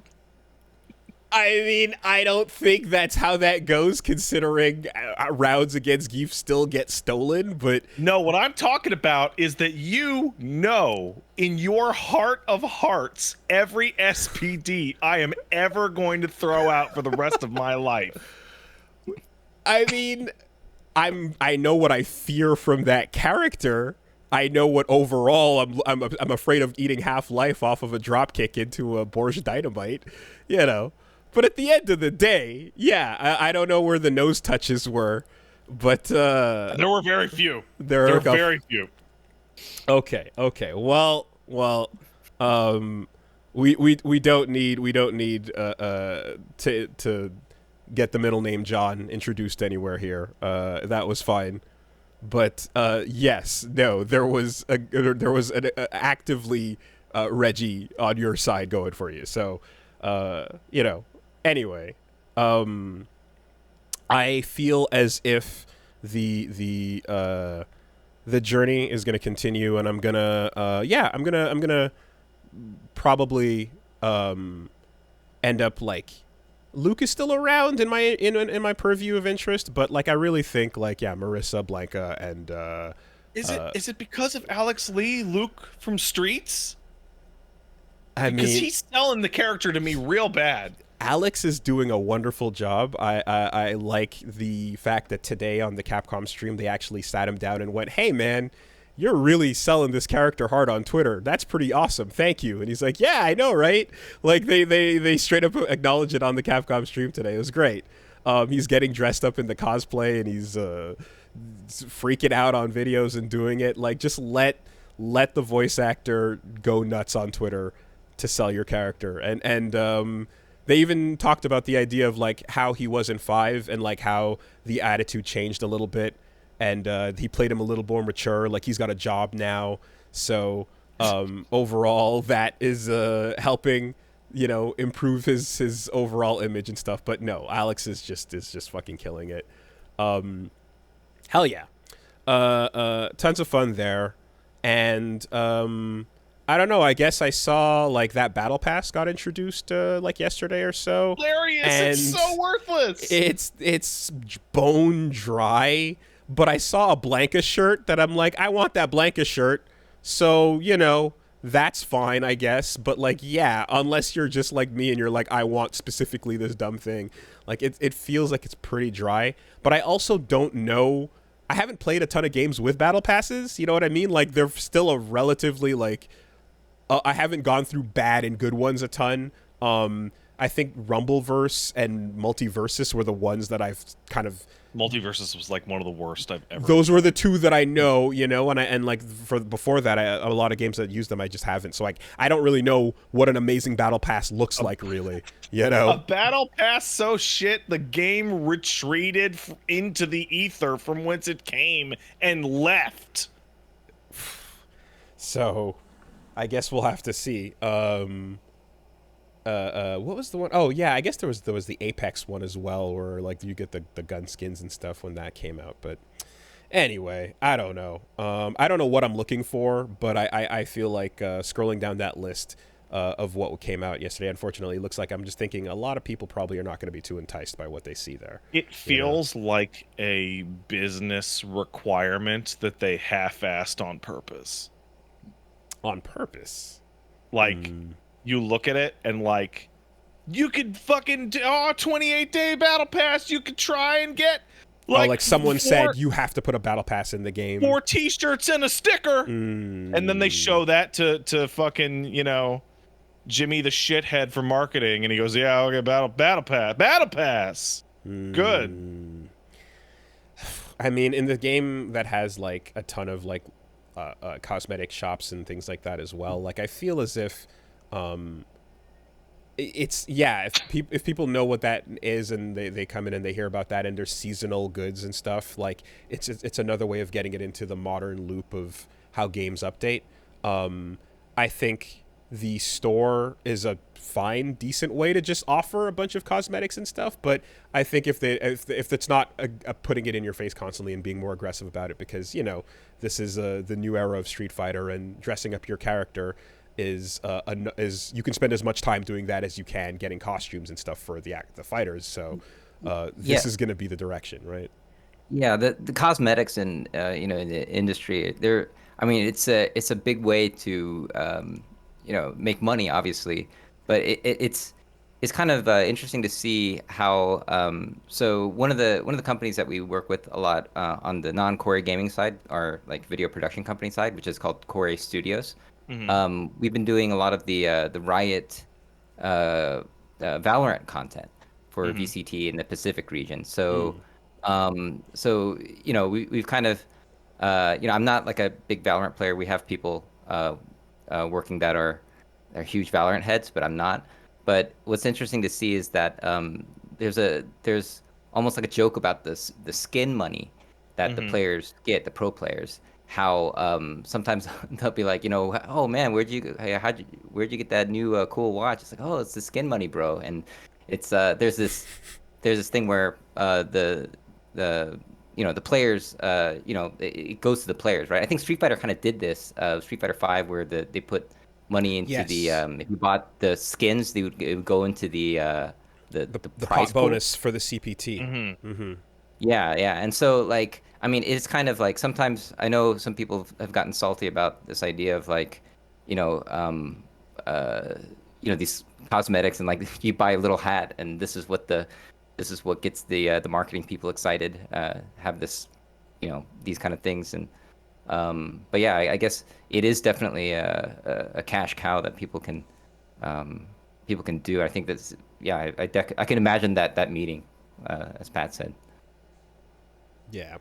It's like, why? Like, I eagerly await the 48 different Chun-Li and Cammy costumes that are coming in about 2 weeks. That will pay for every feature this game will ever receive. Well, so that's the thing, is I guess I'm surprised that like there was nothing that was like a like premium costume for a character or whatever. That's a big deal, you know. Like even the what was it in Multiversus, the Bugs Bunny dress, and you know, a couple of the alternate versions of the characters there. You feel like that's the big sell, right? So if you want to get there is like nothing attached to the fighters at all. Yeah. Strange. It's all just the custom avatar stuff, you know. So well, in any case, I mean, it was delayed and then we got it like here, so we'll see where that goes. But you know, again, the Street Fighter 6, the package is still there. It's still like, it's still great. It's just the monetization efforts, you know, yeah, Capcom's had its history trying to figure that shit out for a while now. So, and yeah, really, worst comes. Sorry, after you. Sorry. No, I was gonna say, worst comes to worst, get more jury feet on the camera, and we're good to go. So, so there's a couple Capcom games that have come out in the relative recent past that, Wooly, you haven't been like super following. I know you played a lot of DMC5, right? But DMC5 started the trend that Capcom seems to be going with, was like, we are going to make a really, really fucking like content-filled game. Like you're going to buy it at its full price, and you're going to go, wow, there's a lot of shit in here. And then like a week and a half after the reviews come out, they're going to put some scumbag piece of shit like DLC, like buy Red Orb's currency, or buy a character voucher to re-edit your character in Monster Hunter, or buy extra jewels in RE4 Remake or whatever, that are all like massive ripoffs, but are also like wildly unnecessary. Like they are there for suckers only. And this feels like the next one of those, where it's just like, this battle pass is for rubes and the guy in the office that demands an extra piece of monetization. Like the battle pass, the first things you unlock is rentals, and there's no DLC characters in the rental game. ticket stuff is Wait, really rentals. Yes, so there's a rental on the ticket battle pass, system. you get a rental ticket, and the rental ticket is like, hey man, you can play a match with a DLC character that you don't own. The game doesn't have any DLC characters. Yeah, they're the first step for trying out Rashid or anyone that's coming out down the line. Oh, it's like a demo within a game, kind of, I guess. Yeah. Okay. I remember how Right. I think there was a download you could get in Street Fighter AE 2012 where it was like if you want to fight against Yun and Yang, but you didn't buy them, you could still do this kind of, you still, like there's like there's a weird like little patch that came out as a thing like that. Yeah, so here you get to rent out those characters. Exactly. Yeah, that's actually kind of interesting because it kind of reminds me a little bit of so there's like the free-to-play system in some fighting games. I know it hasn't quite been very prevalent in the genre, but for example, you have like Killer Instinct where it kind of rotates through the. If you don't, you can get the game for free, but you can only play the character that they let you play for the day, right? So it just kind of rotates, and so you get to kind of try it out. But then that model is basically like, well, you're not, paying or renting. You get the game for free, and then you can do that, right? So, the League of Legends I guess it's kind of a way. Yeah, the League of Legends system, and I guess it's kind of a way.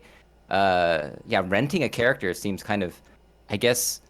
I mean, there's rentals for all sorts of stuff. I guess, with the Adobe stuff, you're renting the software now. So I guess rental is sort of dark future. I don't know. Everything I don't rent Adobe. I'm using Resolve now, but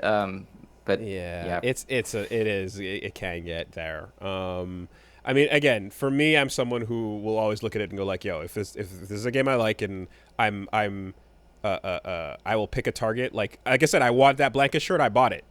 I'm going straight for a piece of interest that I have in a specific thing. But I can't see anybody that doesn't give that like a fuck about that specific type of gear wanting to bother. I saw somebody this morning wearing like the full set of like pool floaties that comes in that thing, and all I could think of is like, dude, your character looks like shit. Like it does, like not even like they don't even look fucking good. It looks like trash. That becomes part of the strategy. You remember Tekken 7 with like the end game costumes where they had the shower heads going and like it just looked. That was like in arcades in Korea. Like people basically that was like that was part of the warfare, right? You were you had an annoying opponent who had the worst costume, and you're just so bothered by it that you lose, and you're like, no, I have to do this. This is psychological warfare. This is not just about your combos anymore. It's really funny. I mean, like picking Hakan color 12 or that fucking Blanca or that Blanca costume where it's like I can't see what the fuck this character is doing. I'm rocking that Blanca Carnival costume. You bet your ass. You can't see where it starts or ends. Yeah, man. Oh, the good old days. Anyway, play that fucking Blanca costume on that goddamn plane stage in Street Fighter V. Let's fucking go. Let's make the most unwatchable trash. Daigo was not bothered whatsoever by that. What? No, really? But So gonna keep plugging away at it and seeing where we get to. Although I will admit that like in all earnesty, Pat, the memes are way better when I lose and when you win. The memes go crazy. Everything that gets edited, all the clips. Salty as hell is pretty good. Oh, I mean, nobody seems to give a fuck though. It was dead silent immediately afterwards, compared to the first time when it was a huge blow up. So it's like the content suffers as a result. Of course, it's dead silent. You cheated. Oh shit! But no, we'll be continuing. So you guys need to script everything. Yeah, exactly. Get the double KO, right? Like the first introduction match of Jaewong, and so that's pretty much it with me. So come hang out. We're doing Street Fighter drive sessions every week. We're getting Mass Effect 3 and FF9 wrapped up. Once that's done, I'm going to be starting World Tour. So stick around for that. And then I know it's going to be kind of wild, but as a result of having Street Fighter on the regular, we're going to be able to do other things on Saturdays. So I might stick in something random. I might pop in some Sailor Moon. Who knows what the fuck's going to go down in the near future. So come hang out. Not to mention, of course, I want to get some of the good players in the local scene to come and do some sessions as well of Street Fighter 6, and we can talk about the journey to getting better and stuff. So yeah, it's a whole thing. Wooly Versus over on Twitch and YouTube. Anything of interest going on your side, Gerald? Yeah, I guess. I mean, I've been working on that video. I guess I already talked about it, but yeah, just I guess be on the lookout. I do want to make more content, and it's kind of random when I'm scheduled. I have the schedule to be able to work on it, but yeah, for sure, I'm deep into it, and I do want to release it before Evo, but I don't know. I'm really bad about making deadlines. So, but yeah, that's one of the goals for me, a personal goal. When it's ready, it's ready. We're here. You know, we hit the bell. Yeah. So return to Kusoge. Yeah, I'm the Kusoge is coming, and For Honor as well. By the way, we want to get the actual. You just said that. You just said the same thing twice in a row. I'm trying to get it because we know somebody that works on For Honor as a dev, and we'd like to have him come and fucking do a nice episode on that. So trying to set that up in the meantime. Everybody chill. But shit, what I was like, fuck, I forgot. I had something else I was going to bring up after that, but it doesn't matter. Cool. Oh yeah, shout outs. Yo, Gene is fucking so sick. Gene Park, who writes for the Washington Post, just tweeted at me today because the Street Fighter 6 article they wrote up, he's like, hey, yo, well, here's a physical print of your name in the Washington Post. And I'm like, motherfucker, I can actually print media. So now I can show it to my mom and she'll give a fuck. Right? It's real. So I'm like, let me go get a copy of today's Washington Post so that now she'll care. When print media is dying. Yes, finally. Exactly. Yes, it has. It has no. It's just because that's the only thing they understand. You know. Yeah, cool over there. All right.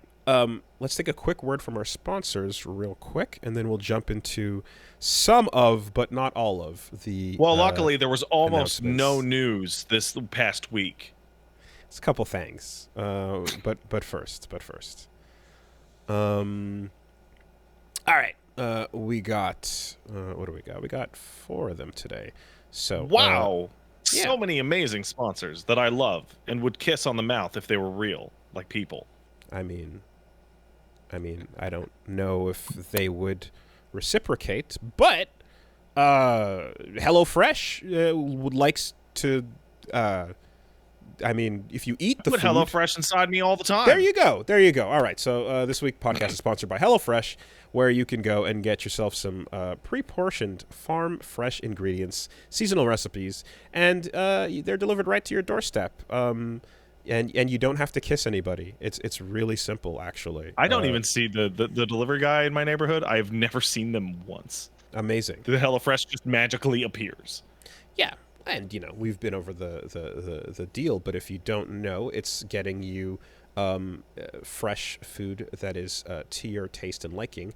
Based on your preferences, you can get a delivery box of protein, you can go balanced, you can go vegetarian, vegan, whatever your tastes are. And then, of course, they've got a ton of options that have been sorted out to be fast and fresh with 15 minutes or less of prep time. You follow the simple instructions. You ever look at a fighting game command list? It's even simpler than that. It's much simpler than that. It uses real words. This is like modern mode for the kitchen, right? So if you...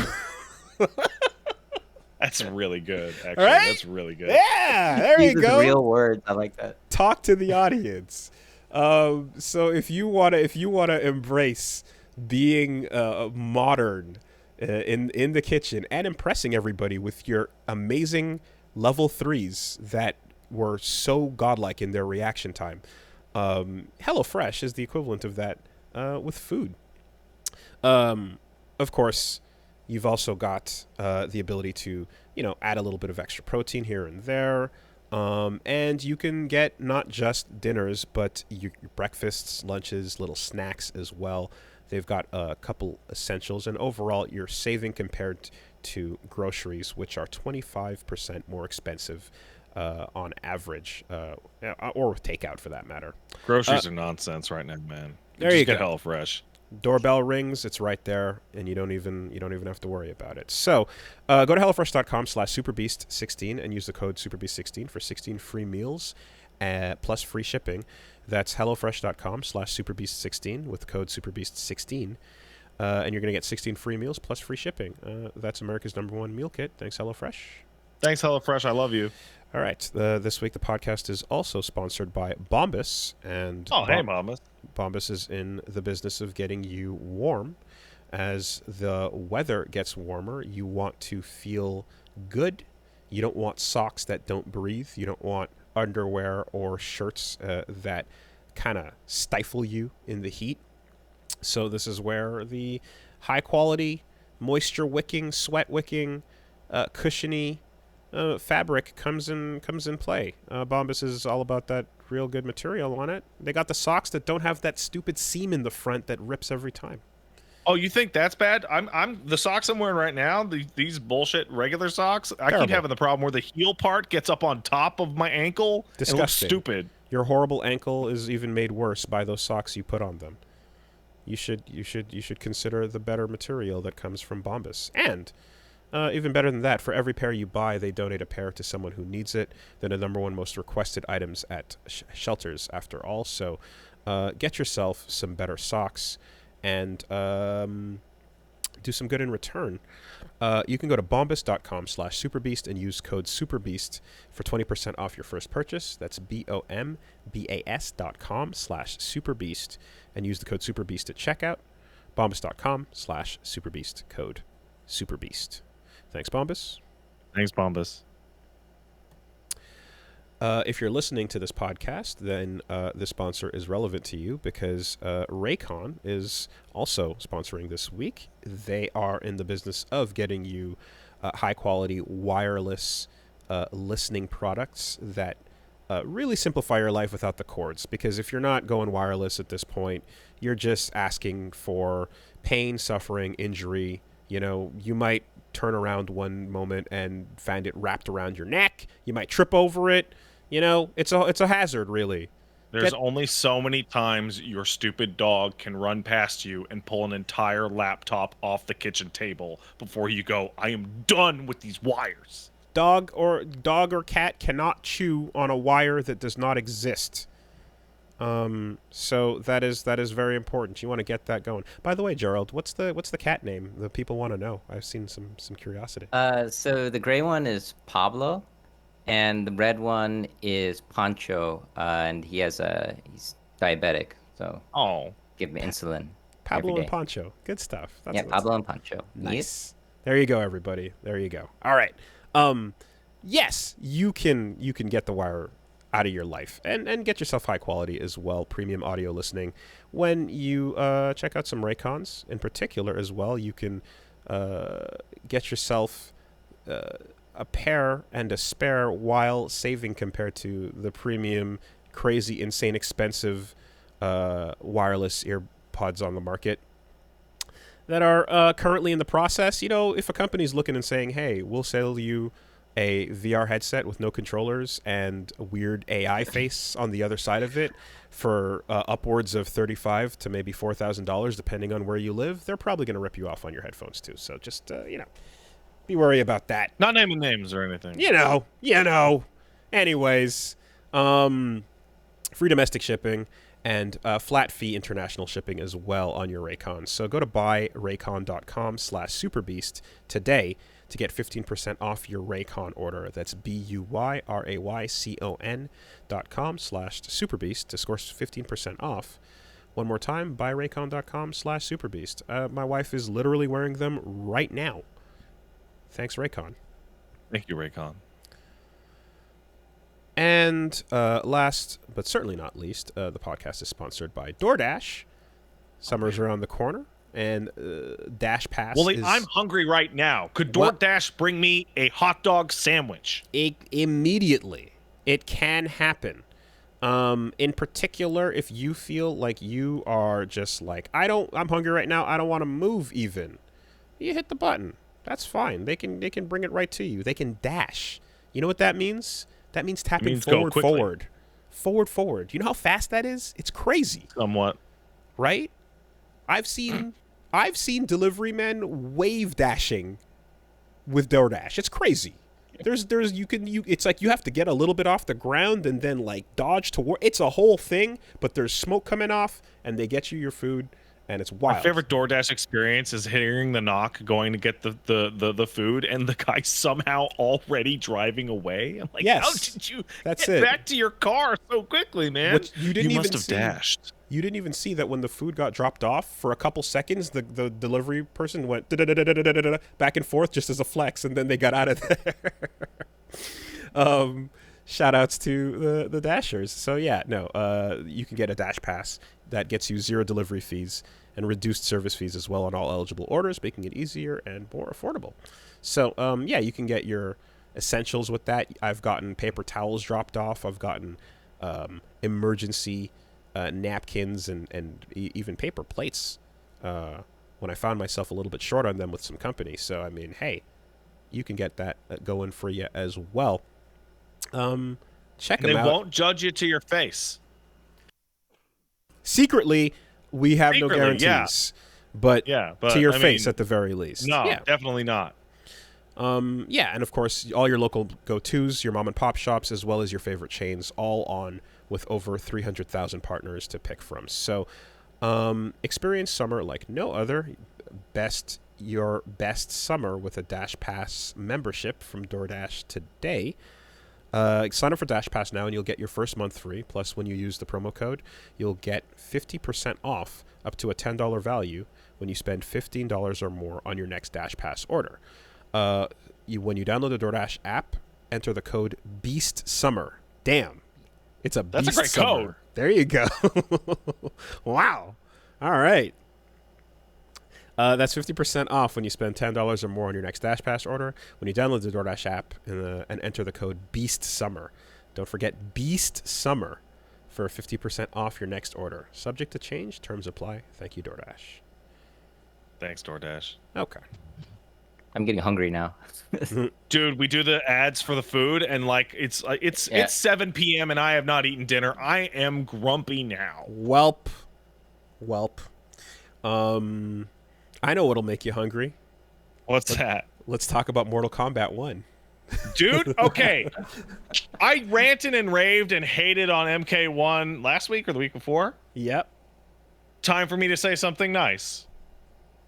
Having 4 down inputs do your taunt in Mortal Kombat because NetherRealm games have an insane teabagging problem is inspired. It is genuinely inspired. That's how you taunt in MK1. You hit down 4 times. We have interpreted your teabagging and are using the translation system to convert that into your gesture. Well, so that's the actual taunt command is 4 downs. Wild. Yeah. Oh. Wild. Okay. There's a couple things. So the gameplay reveal came out for MK1, and all the stuff aside, there's a couple things going on that the main thing I was interested in was like mechanics, gameplay wise, like what are they changing, what are they going for, and some decisions are kind of wild, right? So have you heard about the up block? There's apparently Mortal Kombat block button, right? We all know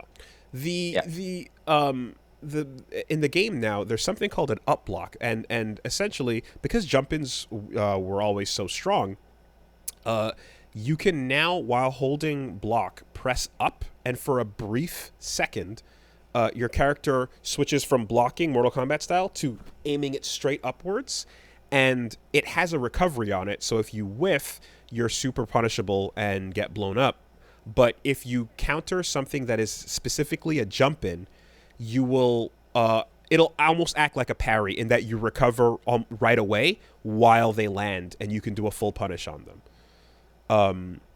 So you still have normal blocking, and there's still like faultless defense practically as well. Well, not faultless defense, instant blocking. Fuck, that'd be a very different game. Yeah, not FD, not FD. But now instant blocking is just it just negates chip damage, I think is the difference. But yeah, up block is like a specific like committal call out, which means then someone jumping in on you might be doing an empty jump, at which point they get a full get a hard read into a full punish. But this is still Mortal Kombat where everyone has down 2, so it is what it is. Interesting decision on that. We were talking about chip damage and how that gets treated earlier. So what MK1 is doing with chip is kind of wild. You cannot die from chip as long as you have super meter.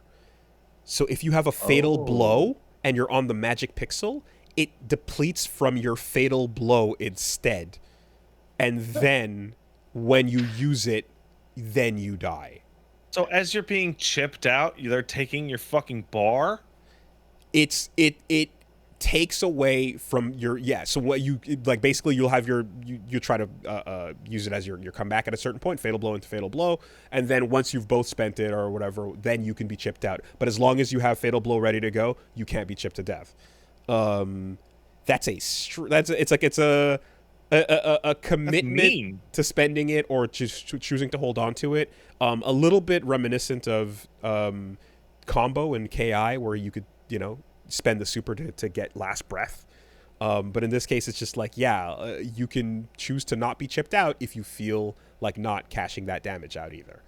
Yeah, it kind of seems like it's a mechanic to kind of make that moment pretty tense. Or you basically are in a position where you have a comeback potential with the meter, and at the same time, you can't get chipped out, right? So it's kind of that moment where if somebody's within one hit or one combo of dying with the meter, then it increases the chances of those comebacks happening. Yes, if I understand this correctly. Yeah, my interpretation of it was essentially like the fight will have to be a close one because you've both spent that meter and now it can be chipped out. But if you haven't spent it yet, we don't want you dying just yet. We want you to get an opportunity to spend it, and if it doesn't kill them, now you're in that tense situation. So it's trying to create more tense rounds. Yeah, it's interesting. Yeah, it is interesting. Also the block up. Is there a name for this block up? Up block, like parry. Block. Up block. Okay, up block, so it's kind of like a parry for jump ins, and I guess it's to kind of make people think not twice but 3 times about jumping in. Yeah. But then you can bait that by jumping in, empty jumping. And what's that kind of made me think of so I was playing some matches on Sunday. I play Honda, and I have a friend, some of you guys might know him, he goes by Burnout Fighter. He's yeah. Awesome player. And with the Karen logo. And he's really good at parrying. He's really good at the game in general. And I realized, like, jumping in, it kind of made me feel like I was playing the third strike meta game a little bit, where you jump in, and then if you're always jumping in and attacking, and you get parried, they can counter with like a fierce or whatever. And so then the answer to that is to do an empty jump and throw or something else, right? And so I feel like that's kind of where their thought process was in Mortal Kombat. But yeah, I mean, I guess depending on how much of a punish you can get when they whiff that the up block. It's kind of it's interesting because in Street Fighter it's kind of like it's not a block game, right? So Mortal Kombat doing this is kind of like a block game's interpretation, right? But by the way, block as a button to block game is a very big divisive I think, characteristic in Yep. fighting games. The stuff that I'm working on right now is there's a section about a button to block because it does Mhm. change the game a lot. And I know there's some people who are like, ew, button to block. I'm not going to touch that game. And some people really like it. So that's yeah, that's really interesting. It is a very, so it's like if you've picked your bed and you're gonna sleep in it, which is we have a block button no matter what, then okay, what can we do with this, right? There's that. There's certainly the way that crouching works with fireballs in those games, where like a fireball can go right over your head if you're not blocking, but if you are blocking and crouching, then it'll hit, so like there's a little bit of awareness you can have too, to being like, I want to just crouch and let that go over my head and then get back up and move forward. That is interesting about it. So maybe I'm just a massive cynical prick. Possible. But like up block seems cool, but there's part of me in my chest that goes like, NetherRealm games have some of the most vicious, disgusting zoner nonsense ever. And the idea of giving like a free pass to like another way for those characters to punish jump-ins So just seems really vindictive. Well, so the perspective that you probably haven't heard there, though, is that like the state those games kind of were in, like 10 and 11 particularly, was one where jump-ins were very, very fast and very good, It was a response to the fact that those jumping in a lot of cases was a great option compared to other situations. There's also something going on with the game as well, where like there's no run button or anything like that. Like you're kind of dashing in with intention, but they made walking really, really quick. So they made it so that like effectively like walk speed is faster than it's ever been, and they kind of want that to like close the distance as your main method of imposing space is literally just holding forward. So yeah, we're seeing that as well. And then I think the part of the game that I'm the most curious about is like, okay, so you didn't do a team-based fighter. This isn't Mortal Kombat Tag or even Marvel 3 Mortal Kombat in terms of 3v3 or so. But the cameo system is showing up in a lot of places besides just having them jump out and do the move.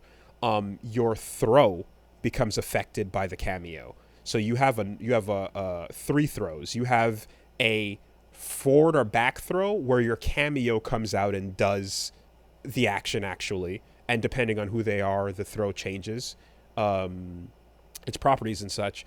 Or if the cameo is unavailable because they're on cooldown, you have I think it's just like a grab and push, kind of like a Tekken style shove, which then leaves you open to eating a button or something to that effect. So like there's a little bit of a play they're having where cameos work their way into the basics of throwing even.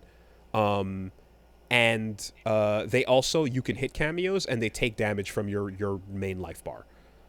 That's nice. Yeah, so it's kind of like a happy anniversary instead of a happy sure, birthday. yeah, I guess.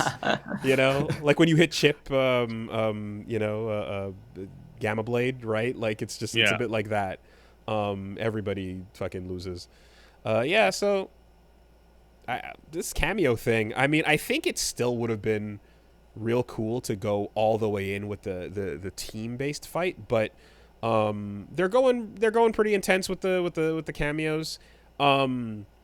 And I think because of that, we're able to see some of the combos now look like Marvel combos. Actually, you're seeing like a regular extended string go into like a Sonya air aerial cover projectile, or like relaunches from the them coming out, and then essentially serving the same purpose that you would see like an OTG assist in Marvel would jump back out, pop them back up, and you would continue your combo. You're seeing the cameos being used in that way as well, So at the very least, it's embracing the hyperness of what it's like when you have multiple people out on the screen. Yeah, I think it's kind of a way to, you get kind of the benefits of team battle games, but without committing so much that it becomes that, and you have to learn, two characters and Yeah. a ton of different setups, and the way they managed to put it in the throw game is interesting. Yeah. I will Yeah. say that it is a smart way to like massively increase the roster of characters that are technically appearing without having to actually make a massive roster of characters. And it also kind of gives them like a free pass where, Noob, let's say Noob Saibot's in the game, but he's not actually a character, he's just a cameo. And people just don't shut the fuck up about him. Yeah. I'm like, okay, well, we know who to go for the next season rolling around. Every one of those goofy Armageddon rejects can show up as a cameo because it's just a cameo, and they don't need to be playable. They just have to be in there, and then your cameos do fatalities for you, right? Like I don't want mocap playable, man, Yeah. but he can be there. But yeah, the way it's affecting gameplay is making it's the most hyper Mortal Kombat has ever been, right? So, yeah, we'll see interesting things as it kind of comes out as well. There was also a note about how there's combo breakers. You can do breakers, but now it costs your full cameo bar plus all your meter, so it costs you everything if you want to get out of dodge. Anyway. Yeah, Hell of a burst. Expensive. The most expensive burst in fighting games. Yeah, everything, Yeah. Is it punishable if they bait it, or do you know about that, or? I don't know. Okay. If it just works, then I guess that would be. Could you imagine though? It's so expensive. I mean, you spend all that, and then you get punished, and then you lose. You're just like, wait, now I have nothing. And I shouldn't even be pressing buttons. It would have been better to just take my hands off the goddamn controller. Right. If your cameo was like a get off me kind of Captain Commando thing, now that's gone too. Like, yeah, you just gotta hold it, right? Yeah. Yeah. Anyway, so that's what's going on there. So not E3 took place, and every company did its not E3 show so far. I mean, look, to curate, because there's a whole bunch of them, but we're not going to go through certainly all of that. Hey, curate, just skip that whole fucking Capcom event. Literally nothing. All right. Literally nothing. So with Capcom, I will say, like, so they showed off a cross dive offline where I'm like, hey, it's not a fucking mobile thing anymore. I wonder what that game is actually like. I might even consider taking a look. But regardless, Dragon's Dogma, you got some information that was kind of what was already out there. There was nothing. They said it's going to be a really big map. That is the only new piece of information. They did that thing where they don't have anything in the show, so they cut pieces out of the trailer and pretend they're new clips. Here's the two things that I want to know about. One, Path of the Goddess. This new, what was it called? Is Path of the Goddess. There's another name before that. It's got a Japanese name prior to that. Kunitsu Gami. Yeah, but it's not listed in the title in English, so it's hard to remember. Yeah, that thing looks really colorful and interesting. The art direction is quite beautiful. I like anything that even vaguely reminds me of Onimusha and Okami. So I thought it was going to be Onimusha when I first saw it. Really did. Yeah, you're seeing yokai and things like that, but it's just like ancient, like folklore Japan as the aesthetic, and we don't know anything about what the gameplay is going to look like, but it's very pretty to look at, certainly. Interested to see what Capcom's doing with that. And then the other one was remember that astronaut with the little girl game from last time? I started my stream today, and somebody said, "Do you think we'll see Paramelcus or whatever the fuck it is?" Pragmata. And I go, I don't know what that is. Pragmata. Do you think you'll see Pragmata? I go, I don't remember what that is. And then they do a little trailer where they go, sorry, it's delayed out to infinity. And then the apology letter comes onto the screen. And I'm sitting there going, I don't remember this game existing at all. I vaguely do recall the trailer where it was an astronaut, and then he is holding a little girl's hand, and then they teleport to the moon, and then they're looking at the Earth. Sure. And Yeah, here, delay it, I guess. So here was another Whoa. cutscene, and then it cut to like 2 seconds of gameplay, which has the guy in the armor kind of running, and he dodges a sword, and then he runs from a bunch of missiles, and it's just running and dodging, but it had like a little bit of a Vanquish feel for like a second, and I'm just like, I don't know what this is gonna be. Years. It feels like a game that doesn't exist. But I had my brain had a little like moment of like Vanquish. I don't know. You fucking wish, dude. I do wish. Yes. Magical thinking. Let's wish it into the world. No. Yeah, that was pretty much Capcom. Not much to say there. I'd like to find out more with this Path of the Goddess thing. The only thing of note is the Ace Attorney game, the Apollo Justice Ace Attorney games are coming to most platforms. So now you can play Ace Attorney 1, 2, 3, 4, 5, 6. And great Ace Attorney 1 and 2 on Steam or the Switch or PlayStation 4 or whatever. You can finally play all those games without doing like the Android or iOS versions. Ubi Forward, they did it. How's the boat game? I mean, they played the music from the boat game. How about that? Oh, did they? Yeah. No, look, I saw they had Assassin's Creed Mirage, which we've talked about that already last time. We don't need to go back over it, but hey, we're doing one again. It's a homage to one because it's been that long, right? Yeah, right. Sure. Okay. Fuck it. Star Wars Outlaws. I feel as if maybe this is like, hey, you're never getting 1313, but yeah, here's this. Also, it was a CG trailer that had nothing in it. From the people that made The Division, so it's. I'm thinking it's kind of just like, this is your 1313. You better fucking. Hey, Wooly, look into my learn camera. To live with it. Get Division people. Ooh, get really excited. Okay. I was hoping for 1313 long ago, and anyways, yeah, Outlaws, they did show some gameplay actually. There was the initial one during the Xbox one, the Ubi thing? And then the Ubi thing showed a whole sequence where she like snuck through a factory and then ran out and did a deal and stuff, and Hold on, I'll go look at that and then come back with a different snide comment. Okay. Yeah, we'll just have to see. But I have to say though, Prince of Persia: The Lost Crown, I'm in. I'm very interested. Seeing a little bit more of that, the Metroidvania aspects, of course, the Prince of Persia Classic, which that vibe to platforming and stuff, and then the combat looks pretty fucking hype. I saw launchers, I saw some air combos, and I saw the time mechanic where you put a ghost behind you, do a combo, launch them up, teleport back to the ghost, and then resume from the other side. And it's like, yeah, fucking with time in the middle of your stylish combos is a ton of fun. Pop Lost Crown looks pretty sick, man. So I thought that was like an XBLA title. That's a full-priced game. Thought that was gonna be like a $20. I guess because of the camera perspective, you'd think maybe, but if it's a full game, it's a full game, man. But I'm seeing the wall traversal. I saw air dashes and all that shit, and I'm like, yeah, okay, you got me on that one. I'm interested. All right, in I'm calling this Star Wars Outlaw game Watch Porgs. Watch Porgs. Yeah, it's not a dog. It's not a because Watch I'm watching it. It's Watch Dogs. It's just Watch Dogs in Star Wars.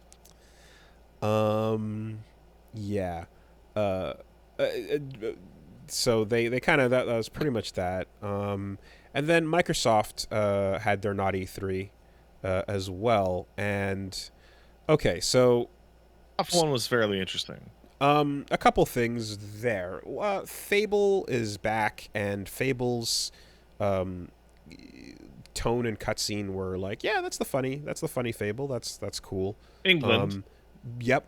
But of course, we're gonna have to see a bit more gameplay. I think it was just mainly the sequence of running from the giant that was kind of there, but South of Midnight, cutscene only trailer. Sure. 33 Immortals, same thing, only trailer. Senua's Sacrifice, really like the first game. Looking forward to where they go with that. That game because I already know what they did last time. I'm pretty excited about. And the binaural audio in the trailer is still fucking killing it with the sounds of just voices and the like really amazing depiction of just like the schizophrenia of her, you know, just like taking over and stuff. It's really, really cool. I love that stuff. But yes, cutscenes only, of course. 33 Immortals, a game where you are rogueliking with 33 other people at the same time. I saw the animation and I was like, I recognize that animation. That looks like Jotun. And sure enough, it is from the same studio that made Jotun. We'll see what that's like, but 32 people to be toxic to in one campaign, goddamn. Works for me. let's see what happens, man. Persona 3 Reload. Hey, wow. What a surprise. That was... Couldn't believe it. God damn it, we are never getting P5 Arena. We're never getting it. Don't lose hope. I mean... Oh, you mean Persona 3 Reload featuring Makoto Yuki from Streets? Yeah, so Persona 3 Reload, I'm actually super fucking jazzed on that, especially because, like, you know, my wife was going through it, and, like, she was struggling with P3P, just, I guess, it just, the you know, 5 was great, 4 was older but still great, 3 was just a bit too brutal with the grind through Tartarus, I think, and it looks like 3 Reload is giving it the treatment of P5, so that's going to be a really inviting way to get people to experience that, because that game has some really cool shit in it that is absolutely fucking worth not missing. Goddamn, do I love how the protagonist rolls in that. Hey man, whatever. We get another remix of Heartful Cry. The game's totally worth it. Know the answer. It Fuck seems. yeah, that shit sucks. So yeah. Oh man, I saw a lot of people. I can't believe not all the content from P3 Fez is coming. What about the answer? I'm like, did you people even play the answer? That thing is terrible. By the way, Gerald, we're rolling through a bunch of announcements that happened while you were sleeping, so don't worry about it. Don't worry about it. I'm looking at the trailers right now while you're mentioning them. Like, yeah, oh, that looks cool. I don't know about that. It's totally okay. I you know, some like guests have felt nervous in the past about not necessarily knowing what's going on or conversation or whatever. It's fine. Yeah. It don't just I'm putting it out there for No, this is great. This is like I'm watching the show with you know, with the people watching the stream. So yeah, I'm just here in real time. It's I'm getting the news from you guys. The worst possible place to get your news, unfortunately. I'm sorry about that. Yeah, okay, we saw the Obsidian Fantasy FPS Avowed. Okay, whoa, stop. That's not that is not an FPS. Okay. God, what is up with Okay. Obsidian games? Okay. I made the Pillars of Eternity joke earlier. This game is also a Pillars of Eternity game. Okay, it is the fattest. Open world RPG. It is the excuse me. I don't mean FPS in the shooter sense. Rather, I mean it is first person. It is a first person Skyrim. Obsidian. That's the genre that it is emulating. It is Skyrimming. But that's not the only. But there's the other Skyrimming, which is the space rimming. Right, but even the space rimming, they showed that game for an hour, and it Starfield. That's where I thought the Skyrim drop was going to come. So Bethesda showed off what I believe is being called, quote, the first new Bethesda IP in 25 years. Yeah, they said they called it the most important RPG ever made in that show. Wow. And like you could just feel your gut just go, no. What the Okay. Give me a second to. Yeah, I'm gonna write down space rimming. So in Starfield, from what I can tell, when that was announced some time ago, there was a distinct "this is never coming out" vibe to the energy of that announcement. There really was. And yeah, that was some years ago. From what I can tell as well, there was a point where I think it was like, this is going to be third person walking around exploring, but first person combat. It was nice to see actually both third and first person for both exploration and combat. Yeah, I mean I that was really gonna like be how those always giving work. the option. Yeah. Designing it. I mean, it takes a lot of work to make a game like designed one way or the other, and you know, there's oftentimes a commitment where it's like this will be a subpar experience if you're playing it in the way it wasn't designed. Go see third person. I'm going to tell you right Mirror's now, it's Edge. going to be a subpar experience in third person. Okay. Well, I've played every Bethesda game that has come out that had a third person mode in it. Yeah. And yeah, you're going to want to play that in fucking God first person. damn. They showed off first person and third person like spaceship control as well. Cockpit or behind your ship, you know, and I'm just someone who likes to see my character. I like to see the world and stuff. I really enjoy that. So maybe I'm just a cynical prick. But when we were watching, when I was watching the stream for the Starfield presentation, first of all, Bethesda's really tanked its reputation really hard with Fallout 76 in particular. But there was something that someone in my chat said that really stood out to me incredibly strongly, which was it was an hour-long gameplay demonstration in which like 50% of the total runtime was footage of people talking in their office. Yeah. And gameplay footage was never allowed to extend for more than like 30 seconds. And we've seen a lot of those presentations over the past 5 to 10 years. And they kind of always mean the same thing, which is that the game is going to come out like fucked up. Shoutouts to watching the live presentation a little bit later than live so that you can just mash forward when the gameplay isn't happening. Big fan of that. Atlantic City is gonna fix it. Anyway, we saw Like a Dragon, Infinite Wealth with Naked Ichiban in Hawaii. That makes sense because there's finally gonna do it. Yeah, the Like a Dragon series is going to take, at least in part, in America. Japan and Hawaii are very connected, you know, so that makes sense for it to be like that first step to Terrace House Hawaii season energy. Sure. I guess so excited to see the people behind the zaniest depiction of Japan in modern video games depicting America, what they think the United States is like. Oh my god, damn!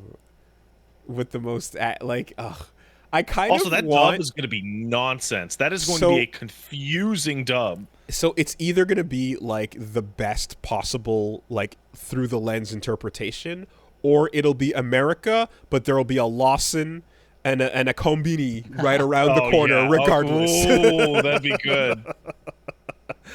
Oh man, I'm very excited to see how that goes down. There was a trailer for the Kiryu spinoff, The Man with No Name. Yes, in which his watch gives him like Spider-Man webs. Yeah. So like, that series has like no attachment to the concept of reality whatsoever. So I would not be surprised if Ichiban gets like a fucking like magic watch that just translates everyone like a Star Trek translator. Oh, a Babel fish through his. Like I would be totally unsurprised. Sure, the language barrier is not going to be an issue. Maybe, or better, it makes everyone else speak Japanese. Yeah, sure. Fuck it. And then the real reason why I'm like we're never getting P5 Arena is because it's like, okay, so we got a whole bunch of people working on Persona 3 Reload, and if you're not working on that, then you're working on Persona 5 Tactica, a tactical take on the P5 games, which they had their Striker spin-off, so like I guess this is where the Etrian Odyssey spin-off would go, except they're going into a different genre here. And if they're not working on that, then whoever was left over at Atlas was working on Metaphor ReFantazio. You would expect to work on Persona 6 is actually working on Metaphor. And Metaphor is a whole new Atlas, SMT looking, but not SMT thing. And it looks gorgeous. Yeah, it looks great. I'm very excited for the design aesthetics that like SMT and Persona have with their like UI and stuff coming through in just like a completely different context and different setting, characters, designs, and all that stuff is like, I mean, fuck, like Catherine had a lot of that, right? Where you're like, ooh, it's that Atlas aesthetic going on in a completely different setting, and I love that that's going on here too as well. Looks fucking sick, man. Yeah, Atlas is done with those stinky fighting games. They did one, and they said never again. No, they did one, and they were like, maybe one more. And then they did a second one, and they're like, okay, gross. That's enough. Yeah. Yeah. Maybe the best decision that they could make. Right. P4 Arena is like one of my favorite of all time. Like nothing hits like that one hits, and I was just this week lamenting like, I mean, it's here. They did port it. They did get the rollback in, but fuck me. You can play it. Though if the world wouldn't be a better place with a game that had the cast of 5, 4, 3 all fighting there, and then even a little bit of 2 and 1 to get some people freaking the fuck out. Fucking crack. I was saying the protagonists, right? To just get that full pop off going. Persona didn't even have a first and second game. I don't know what you're talking about. You're correct. Persona begins with Persona 1, which is the one that is being remade right now in blue. And Persona 2 was yellow, and Persona 3 was red. Correct. Yeah. That's right. Anyways, shout outs to Susie, the Sphere Hunter, who's now going to be in Cyberpunk 2077.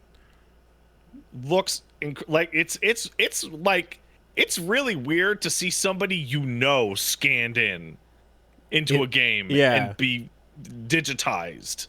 Phantom Liberty. That is really dope. She's going to be playing Stella, so big kudos on that. Now some of the like cryptic holy shit, I can't say anything but wow announcements make a ton of sense. Go Susie, go. That's awesome. She was talking about it on Twitter earlier about how like she saw some of it, and it seems like CD Projekt, especially with Phantom Liberty, has like completely overhauled like every single system and NPC and environment in the game. Great. So Phantom Liberty is like its own little remastering. Fantastic. That is very encouraging to hear. Don't Nod showed off a mountain climbing game where it seems to just be like a fantasy Alex Honnold simulator called Jusant.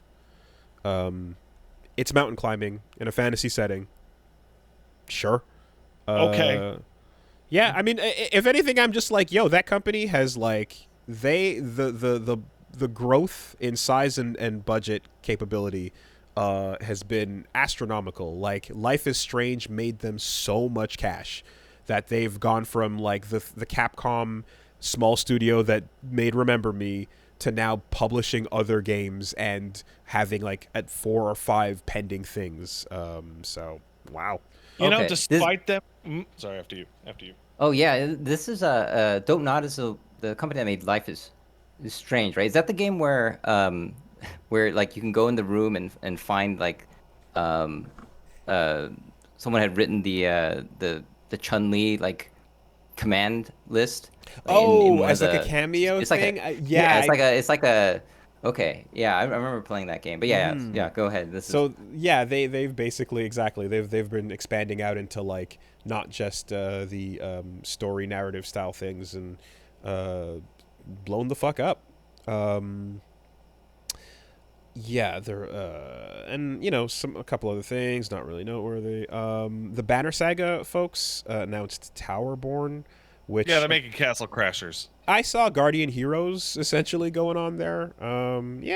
Sure. Why not? Clockwork Revolution. Okay, the noises you're making, you had the same weird internal gut feeling of like, are they just doing BioShock Infinite again? Don't take it from me, and don't take it from you. Take it from the person who cut the BioShock trailers that worked on that game on Twitter, who made a thread going, watching this trailer is making me feel very weird. and then they posted a bunch of side-by-sides of like, here is I forgot the Vox Populi lady in BioShock Infinite. Daisy Fitzroy. Here's the not Daisy Fitzroy. Here is the not Comstock poster moment. Tell me you retweeted that, because I want to look that shit. I didn't, but it shouldn't be hard to find. Dude, it made me feel like gaslit that like maybe BioShock Infinite was like game I thought came out. We have BioShock Infinite at home, actually. Down to they had like the obviously the town square with the statue. Like, there's things where the idea of a this kind of dystopia, like progress tech world, is, you know, zip lines and all that. Like, you could have these echoing ideas. Certainly, there was that other one that came out recently, but the way the trailer was showing off certain moments and scenes, it was like, but you also opted for the moments that would make it seem the most BioShock Infinite-ish. I found the thread you're talking about. You found the thread, about. right? It is shot for shot, dude. It's like, so holy strange. Fuck. If you're making a game that has the energy of something and is again, BioShock Infinite at home, why make the trailer also have such similar cuts and scenes, you know? Wild. Yeah. I should have point to the stands. Like, BioShock Infinite is probably the game that reviewed the best and like was loved the most on release, and aged like the worst of that whole era of video games. Like, why would you pick that as like, we're gonna do it? We're gonna do it good this time. Yeah, so that's Buttmac on Twitter, who did the thread where they were talking about it and putting the side by sides up. So yeah, Clockwork Revolution. I had that. I'm watching it like, whoa. Like, is there a part of this where you're like, did some team from Infinite work on this and then kind of go, wait, let's do it again, let's fix it this time, you know? Because I had that reaction to Party Animals going, why are you guys just doing Gang Beasts? And it turned out it was the same people doing a better version of their idea again. Oh, is that what that is? That's why Party Animals look so much like Gang Beasts. It's the same devs. Oh, well, yeah. Okay. You're like, oh, fine, got it, cool, no problem. You know, that makes sense. Yeah. So anyway, you know, and weird. It was very, very strong, and those vibes. Someone said, "Hey, Wooly, you're getting 2 hi-fi rushes this year," and I was like, "What?" And then they showed Dungeons of Hinterberg, to which, I mean, that's a bit of a stretch, but it is a cel-shaded action game. And I don't know. That is a real stretch. It's got some combat, but that's not what it's a little more than a cel-shaded action game does not a hi-fi rush make, you know. So that comparison is already kind of just like, yeah, that's silly. Relax. But you know, I don't know. I feel as if that was kind of the deal, is just like a bunch of stuff that was cutscene only, that it's, you know, why even bother going into it. And they showed off that God, what was it, John Carpenter's Dead Monsters or whatever the fuck. Still Wakes the Deep? I don't know. No. Oh man, it looked like trash. Like, it was Wait, the filmmaker John Carpenter is he making games? His name Toxic is on Commando. a game. His name is on a game. Yeah. Okay. Toxic Commando. That is a thing. And it's just like, somebody in my chat called it Back 5 Blood. And I was like, yeah. Oh, okay, got it. Okay. You know what was sick, though? Yeah? Fucking Microsoft Flight Simulator 2024 has balloons in it? Yeah, dude. Yo! What? You can get a hot air balloon going. That's sick. I'm down. I don't know. That's fucking cool as shit, man. You know, like, a balloon is just like a really big hot kite. It's a big hot kite. All right? And for anyone that doesn't know, I'm down with some kites, right? Get into kiting games. This is what we do over here. I was very impressed. Was they showed off like, hey, it's the planes, and here's every kind of plane. I'm like, yeah, I know. And they're like, we're doing not just everything plane related, everything airborne, including a hot air balloon. And I'm like, come again? What's up? Well, So it's yeah, flight. It's not plane simulator, right? flight. People will. In fact, I knew somebody who wanted to get their plane license, pilot's license, and so they would use Flight Simulator with a really expensive like setup to practice doing flights real time. You know, get a coffee, sit there, do the whole run, and I mean, I have no dreams of operating a hot air balloon anytime soon, but I certainly would be fucking curious to simulate that shit. You know, I don't know. We're not getting pilot wings back anytime soon. So No, probably not. yeah. Yeah, and I don't know if you saw or thought there's anything particularly of note besides all that, but Payday 3 was Payday. I don't know much about those Paydays. games. Apparently, they're very good.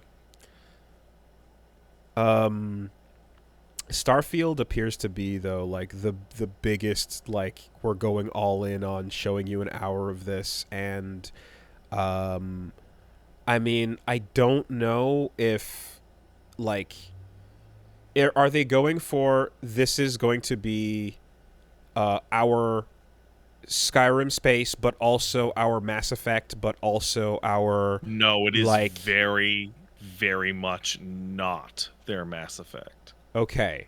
So I'm kind of a hater, but one of the things that really stood out to me watching the Starfield stuff is that it is like wildly human centric in that there are like no aliens. Not a single to fucking talk to. alien, huh? Not a one. You The can't story even bang apparently an seems alien. to be about like maybe there's aliens, and it's like this seems like the bare minimum for a space story. What the fuck is- are we is to doing? talk to like a weird alien. Why are we going to space if we can't bang an alien? Like I don't know. I don't get it. Holy shit! I didn't even realize until you just said it. That is wild.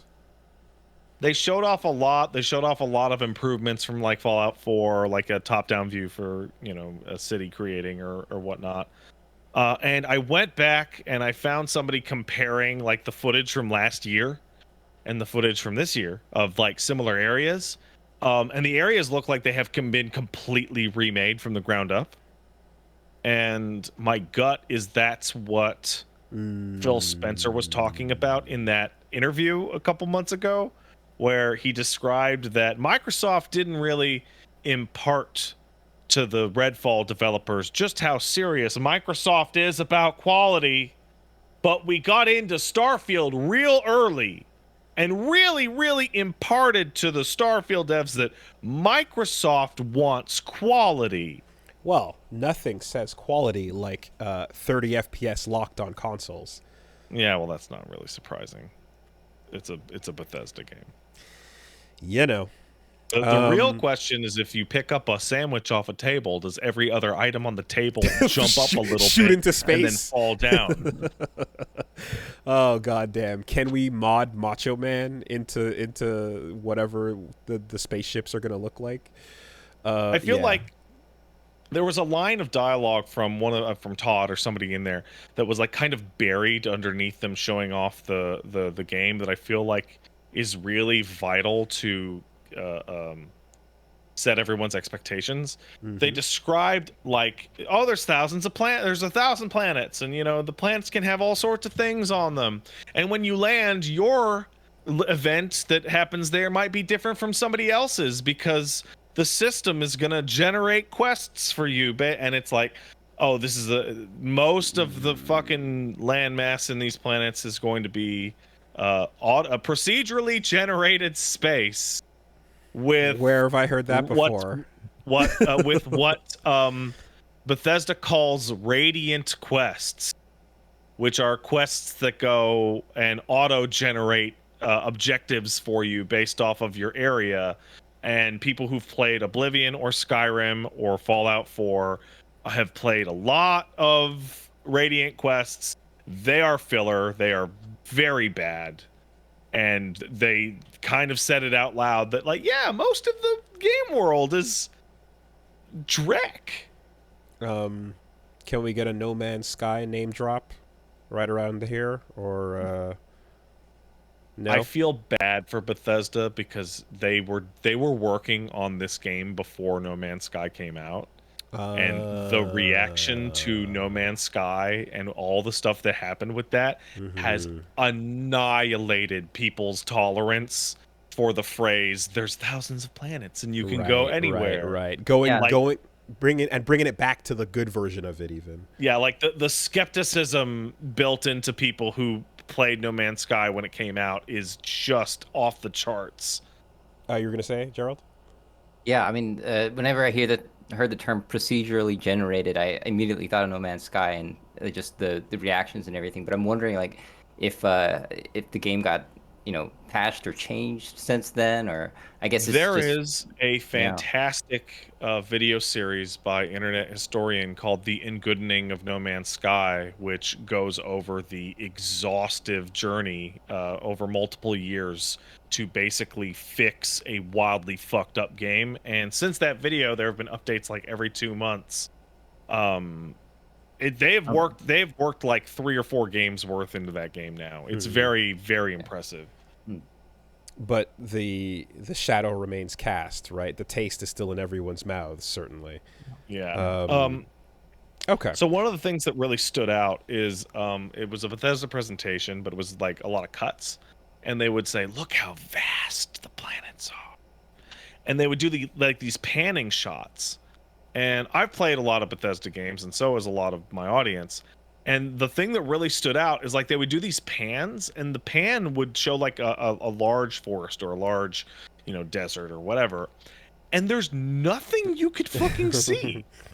You couldn't see a cave. You couldn't see a structure. You couldn't see a lake. It was just like, it looked like a really high-end version of the Mass Effect 1 planets. Just big empty expanse. Yeah. Well, in any case, man, I you hear me say it every single time with the fucking the cynical introduction of a concept trailer, but this time around, please look forward to the real reveal of a lot of these games when the gameplay is shown. Otherwise, it's just a like, ooh, the theme of this concept seems interesting, or that's some great artwork. Shout outs to the animation team. But yeah, I don't know that, like, when it gets through the whole like 2-3 minutes, and then like you get like 2 seconds of gameplay, like as a pittance almost, I'm like, okay, well, at least we know it's the astronaut game. At least we know it's third person, and there's going to be an attack, and there's going to be a dodge. You're like, okay, I have something, to go off of. It feels as if like it's less than like under ready when you just get like the way they introduced what was it, South of Midnight, for example. But anyways, not E3. That's your quick and dirty wrap up of that. Let's take some letters, man. That's fine. Hey, if you want to send in a letter, send it to castlesuperbeastmail@gmail.com. That's castlesuperbeastmail@gmail.com. All right, we got one coming in over here. In fact, okay, let me summarize a lot of letters kind of all saying similar things. So this one in particular, I'm going to point out, comes from Last Hazard, but really many people have written in to say, hello, Grappler and Boxer, not a question. SF6 is my first major fighting game, and from a modern man, I actually never played multiplayer in most games. Even in Monster Hunter, Minecraft, etc. At most, I played MOBAs and early Overwatch during my college days with my roommates. The only fighting game I got into was Rising Thunder. Hey, good timing. Since, much like the genres above, I could jump straight in and get to the decision-making level of gameplay, skipping the learning the inputs phase. Modern controls in SF6 let me do that with Street Fighter, so this could be the first big core fighting game I've actually played ranked matches in. Um, and two big things I've taken away from the experience so far: losing is not so bad when you're the only one on your team. No team to chew you out. I always stressed about whether or not I'm wasting people's time in co-op or team PvP. 1v1 fights, however, I don't really feel that way. If I lose, the other guy gets a win. If I win, we figure out when that starts happening more often. It's a nice perspective. Yeah. That's a good attitude. Very to have. important one. Mm-hmm. And two, Lily's grab has me punch above my weight class a lot more than I expected it would, so I guess I gravitate towards Lily's playstyle. It's a fun win or lose. Yeah, you love the thrill of the grapple. Welcome to the feeling you get right before you go for it, because just we're standing there. He didn't jump. Maybe. Yeah. So up until now, my favorite. Go ahead. Yeah, I've never seen. Generally, I think grapplers have the most fun in these games. Most grapplers, they're smiling or laughing. They're just having a good time. And I notice, like, I wish when I play my character, I can be as happy as they are. So I'm very happy. Yeah, or feast very or famine. Sad. Yes, exactly. There's no in between. Yeah, like feast or famine. That's exactly it. Like, it's and sometimes when it turns out the answer is, well, that SPD is 5 frames, I'm gonna do a 4-frame button. It's like, yeah, that's how that goes. But I think that's a really important mentality perspective, because we always talk about how, like, losing and being alone with your loss can suck, and a lot of personality types fucking hate that. But for me, like, I play a lot of FF14, right? And on Sundays, or I'll hang out with my buddies and we'll do something. Being the only dumbass in a group of 8 who doesn't understand the mechanic and is directly responsible for, like, me taking 45 minutes out of my friends' lives because I don't understand where to stand sucks. It sucks, dude. The group raid. Yeah. Yeah, that's a real thing. I think there's definitely I think a lot of people who like fighting games also like it because it's a 1v1 thing where you can you do take all the blame, but then you don't have somebody being like, oh, where were you, or step it up, and you don't have to deal with any of that stuff. So it's I guess there is an appeal to it, and maybe it's not as talked about as much. It really comes down to the personality type, a lot of the time. And it certainly helps if you have somebody that's a friend that knows a little bit more about it to, like, mentally prepare you for that. As opposed to just, like, finding out whether or not you are the kind of person that is like, you know what? I am going to throw my stick, actually. This is my first arcade stick I've ever bought, but as people told me I needed one to play fighting games, and now I broke it. Like, dude, I've never thrown a stick. It looks like it feels really good. I can't. I don't know. Yeah. I had roommates that were like, I'm gonna punch a hole in my wall type people, and I just don't. I have no fucking understanding of that level of turning it off. Yeah, the best thing to do is to throw a stick that you've borrowed from someone, right? That's the shit right there. End game, right? This ain't even mine, man. Jesus Christ, fuck, man. Ugh.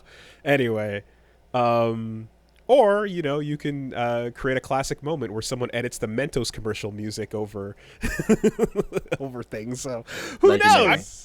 I was watching Gerald. I was watching a bunch of your videos in a row on a stream a while ago, but, like, we kept getting sidetracked. Like, let's go watch that Sanford Kelly stick throw again. Let's just because when you watch a bunch of your videos in a row, you discover, like, wow, you really like Makoto's music. You really like that song from Rising Thunder, and you fucking love posting that clip of Sanford Kelly tossing his stick. It works in all situations. Rico's smile is so pure. There's something interesting about that clip, because when I think Arturo shows the stick, you see that the buttons are broken and there's, like, some damage. But I think part of the artwork is that it's like a shattered stick, but that's the artwork, right? So it actually looks more broken than it's actually is. So I always thought that was, because at first I thought it was that artwork was actually part of the stick that was broken. At the same time, though, there's a dent in the floor that is like zoomed in on. You know what I mean? Like that made a mark, regardless. Right. But yeah, no, that's exactly it. A lot of people kind of just writing in to say, "Hey, I'm loving it. I'm getting into this for the first time. I'm feeling what it's like to get the thrill of winning and losing, and it's not so bad. I'm having fun while I'm losing is like so important. I'm real Hey, real I'm gonna happy give about everyone that, man. a quick piece of advice if you're a new player. Don't sit there going, I won't go to bed until I win one match. You're gonna go to bed fucking late. I've said it many times in many videos, and I'll say it again here. Set little achievements you want to accomplish, right? Say I'm gonna go to bed when I land a level 3, right? Say maybe or just a little, you know what I mean? Like set a little thing you want to try to land and work on that, and then that's when you're like, okay, I got that XP in me. React to I'm a the drive worst. impact.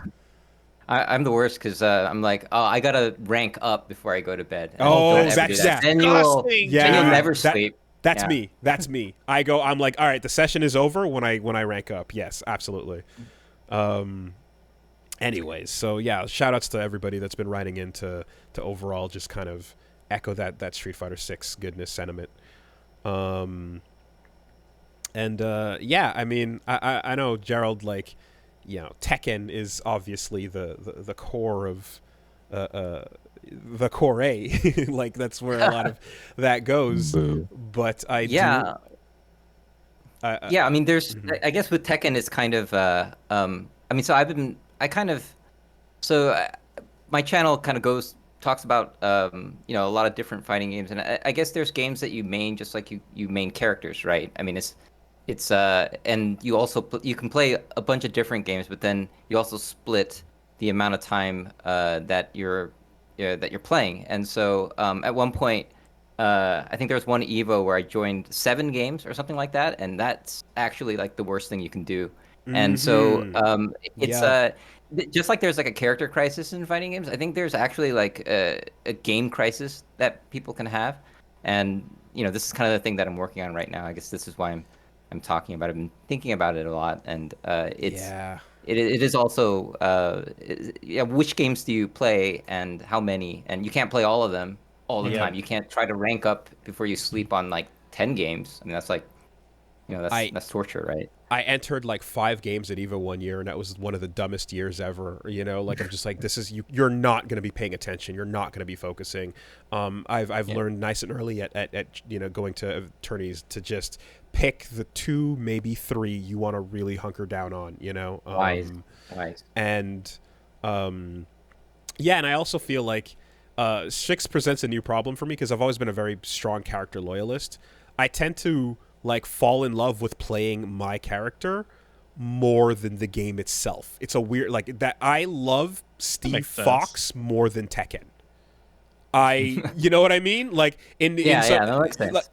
and so like 6, however, is like it actually has me wanting to like Shang Tsung a little bit and spread my attention out for the first time in a long time. So yeah, I hope it gets your attention too, because it's fucking good, and obviously there's some questions this game answers quality of life wise that you have and that I have been talking about, and I feel as if when it comes down to like things that I'm like, okay, what would I love to see thrown in there? Like there's little things where it's like, okay, yeah, that battle pass that dropped yesterday, meh, but what would be great, I've mentioned this before, people have heard me, so I'm just going to repeat it, is like something that emphasizes the feeling you get of like queuing up with a group of people on like a Friday or Saturday night to go into ranked, and you can have like, you're playing ranked, I'm watching you, and then afterwards we can talk about it, and then you can watch me go enter, and then we can spar,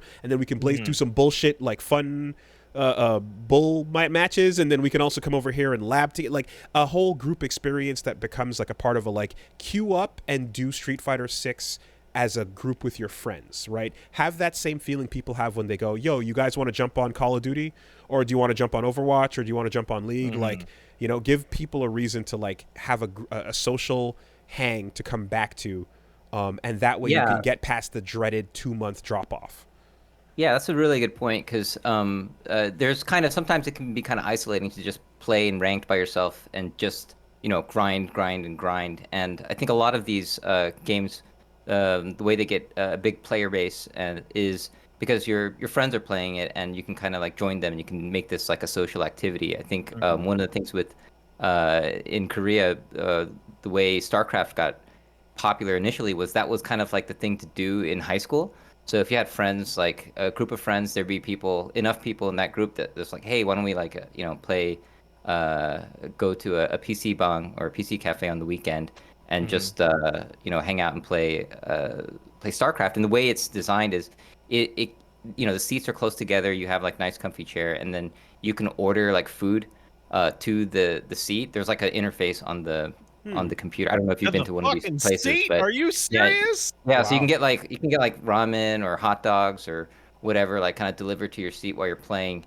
And so it's kind of like you can eat, you can play, you can socialize, and a lot of young people did that in the high school days, and it's kind of yeah, I think it's important, and this is what offlines and locals are really good at, is you actually get to see these people and talk to them about the game That's and sick. play and do things. So yeah, having like an online equivalent, I don't know what the best way to implement that would be, but Yeah. it's something I think that could increase player base and interest, and yeah, it's fun. I mean the Let's Play, you guys know better than anyone, just like the allure of like Let's Play No, Let's Plays are fighting game terrible. content is, well, yeah, but I mean like just watching like people playing the fighting games and just shooting the shit. That's yeah, and it's and something. and I like Solidus. I know you mentioned like I disagree with this because that no one really plays that way, right? And I know what you kind of mean by that because the like a couple of new players are not instinctually thinking about like necessarily like I'm gonna watch you play and then we'll talk about the matches afterwards or such. But like what a lot of people do have is one friend who is into fighting games that could Sherpa, right? And I know that some MOBAs have had the like again the tutorial system and stuff we talked about in the past. Mm-hmm. I don't know that it's the best implemented or so, but like you've given It's it praise not. for being like an idea on paper. But like what a lot of people that is like I'm the good one out of this group of friends, like someone who would love to encourage the group and stuff. And I feel like it would be nice to just have a little a place for that kind of growth to be emphasized, and and it's something to do besides just stomping your friends out and them, if they're gonna get salty and leave, then like that might be the end Yeah, case.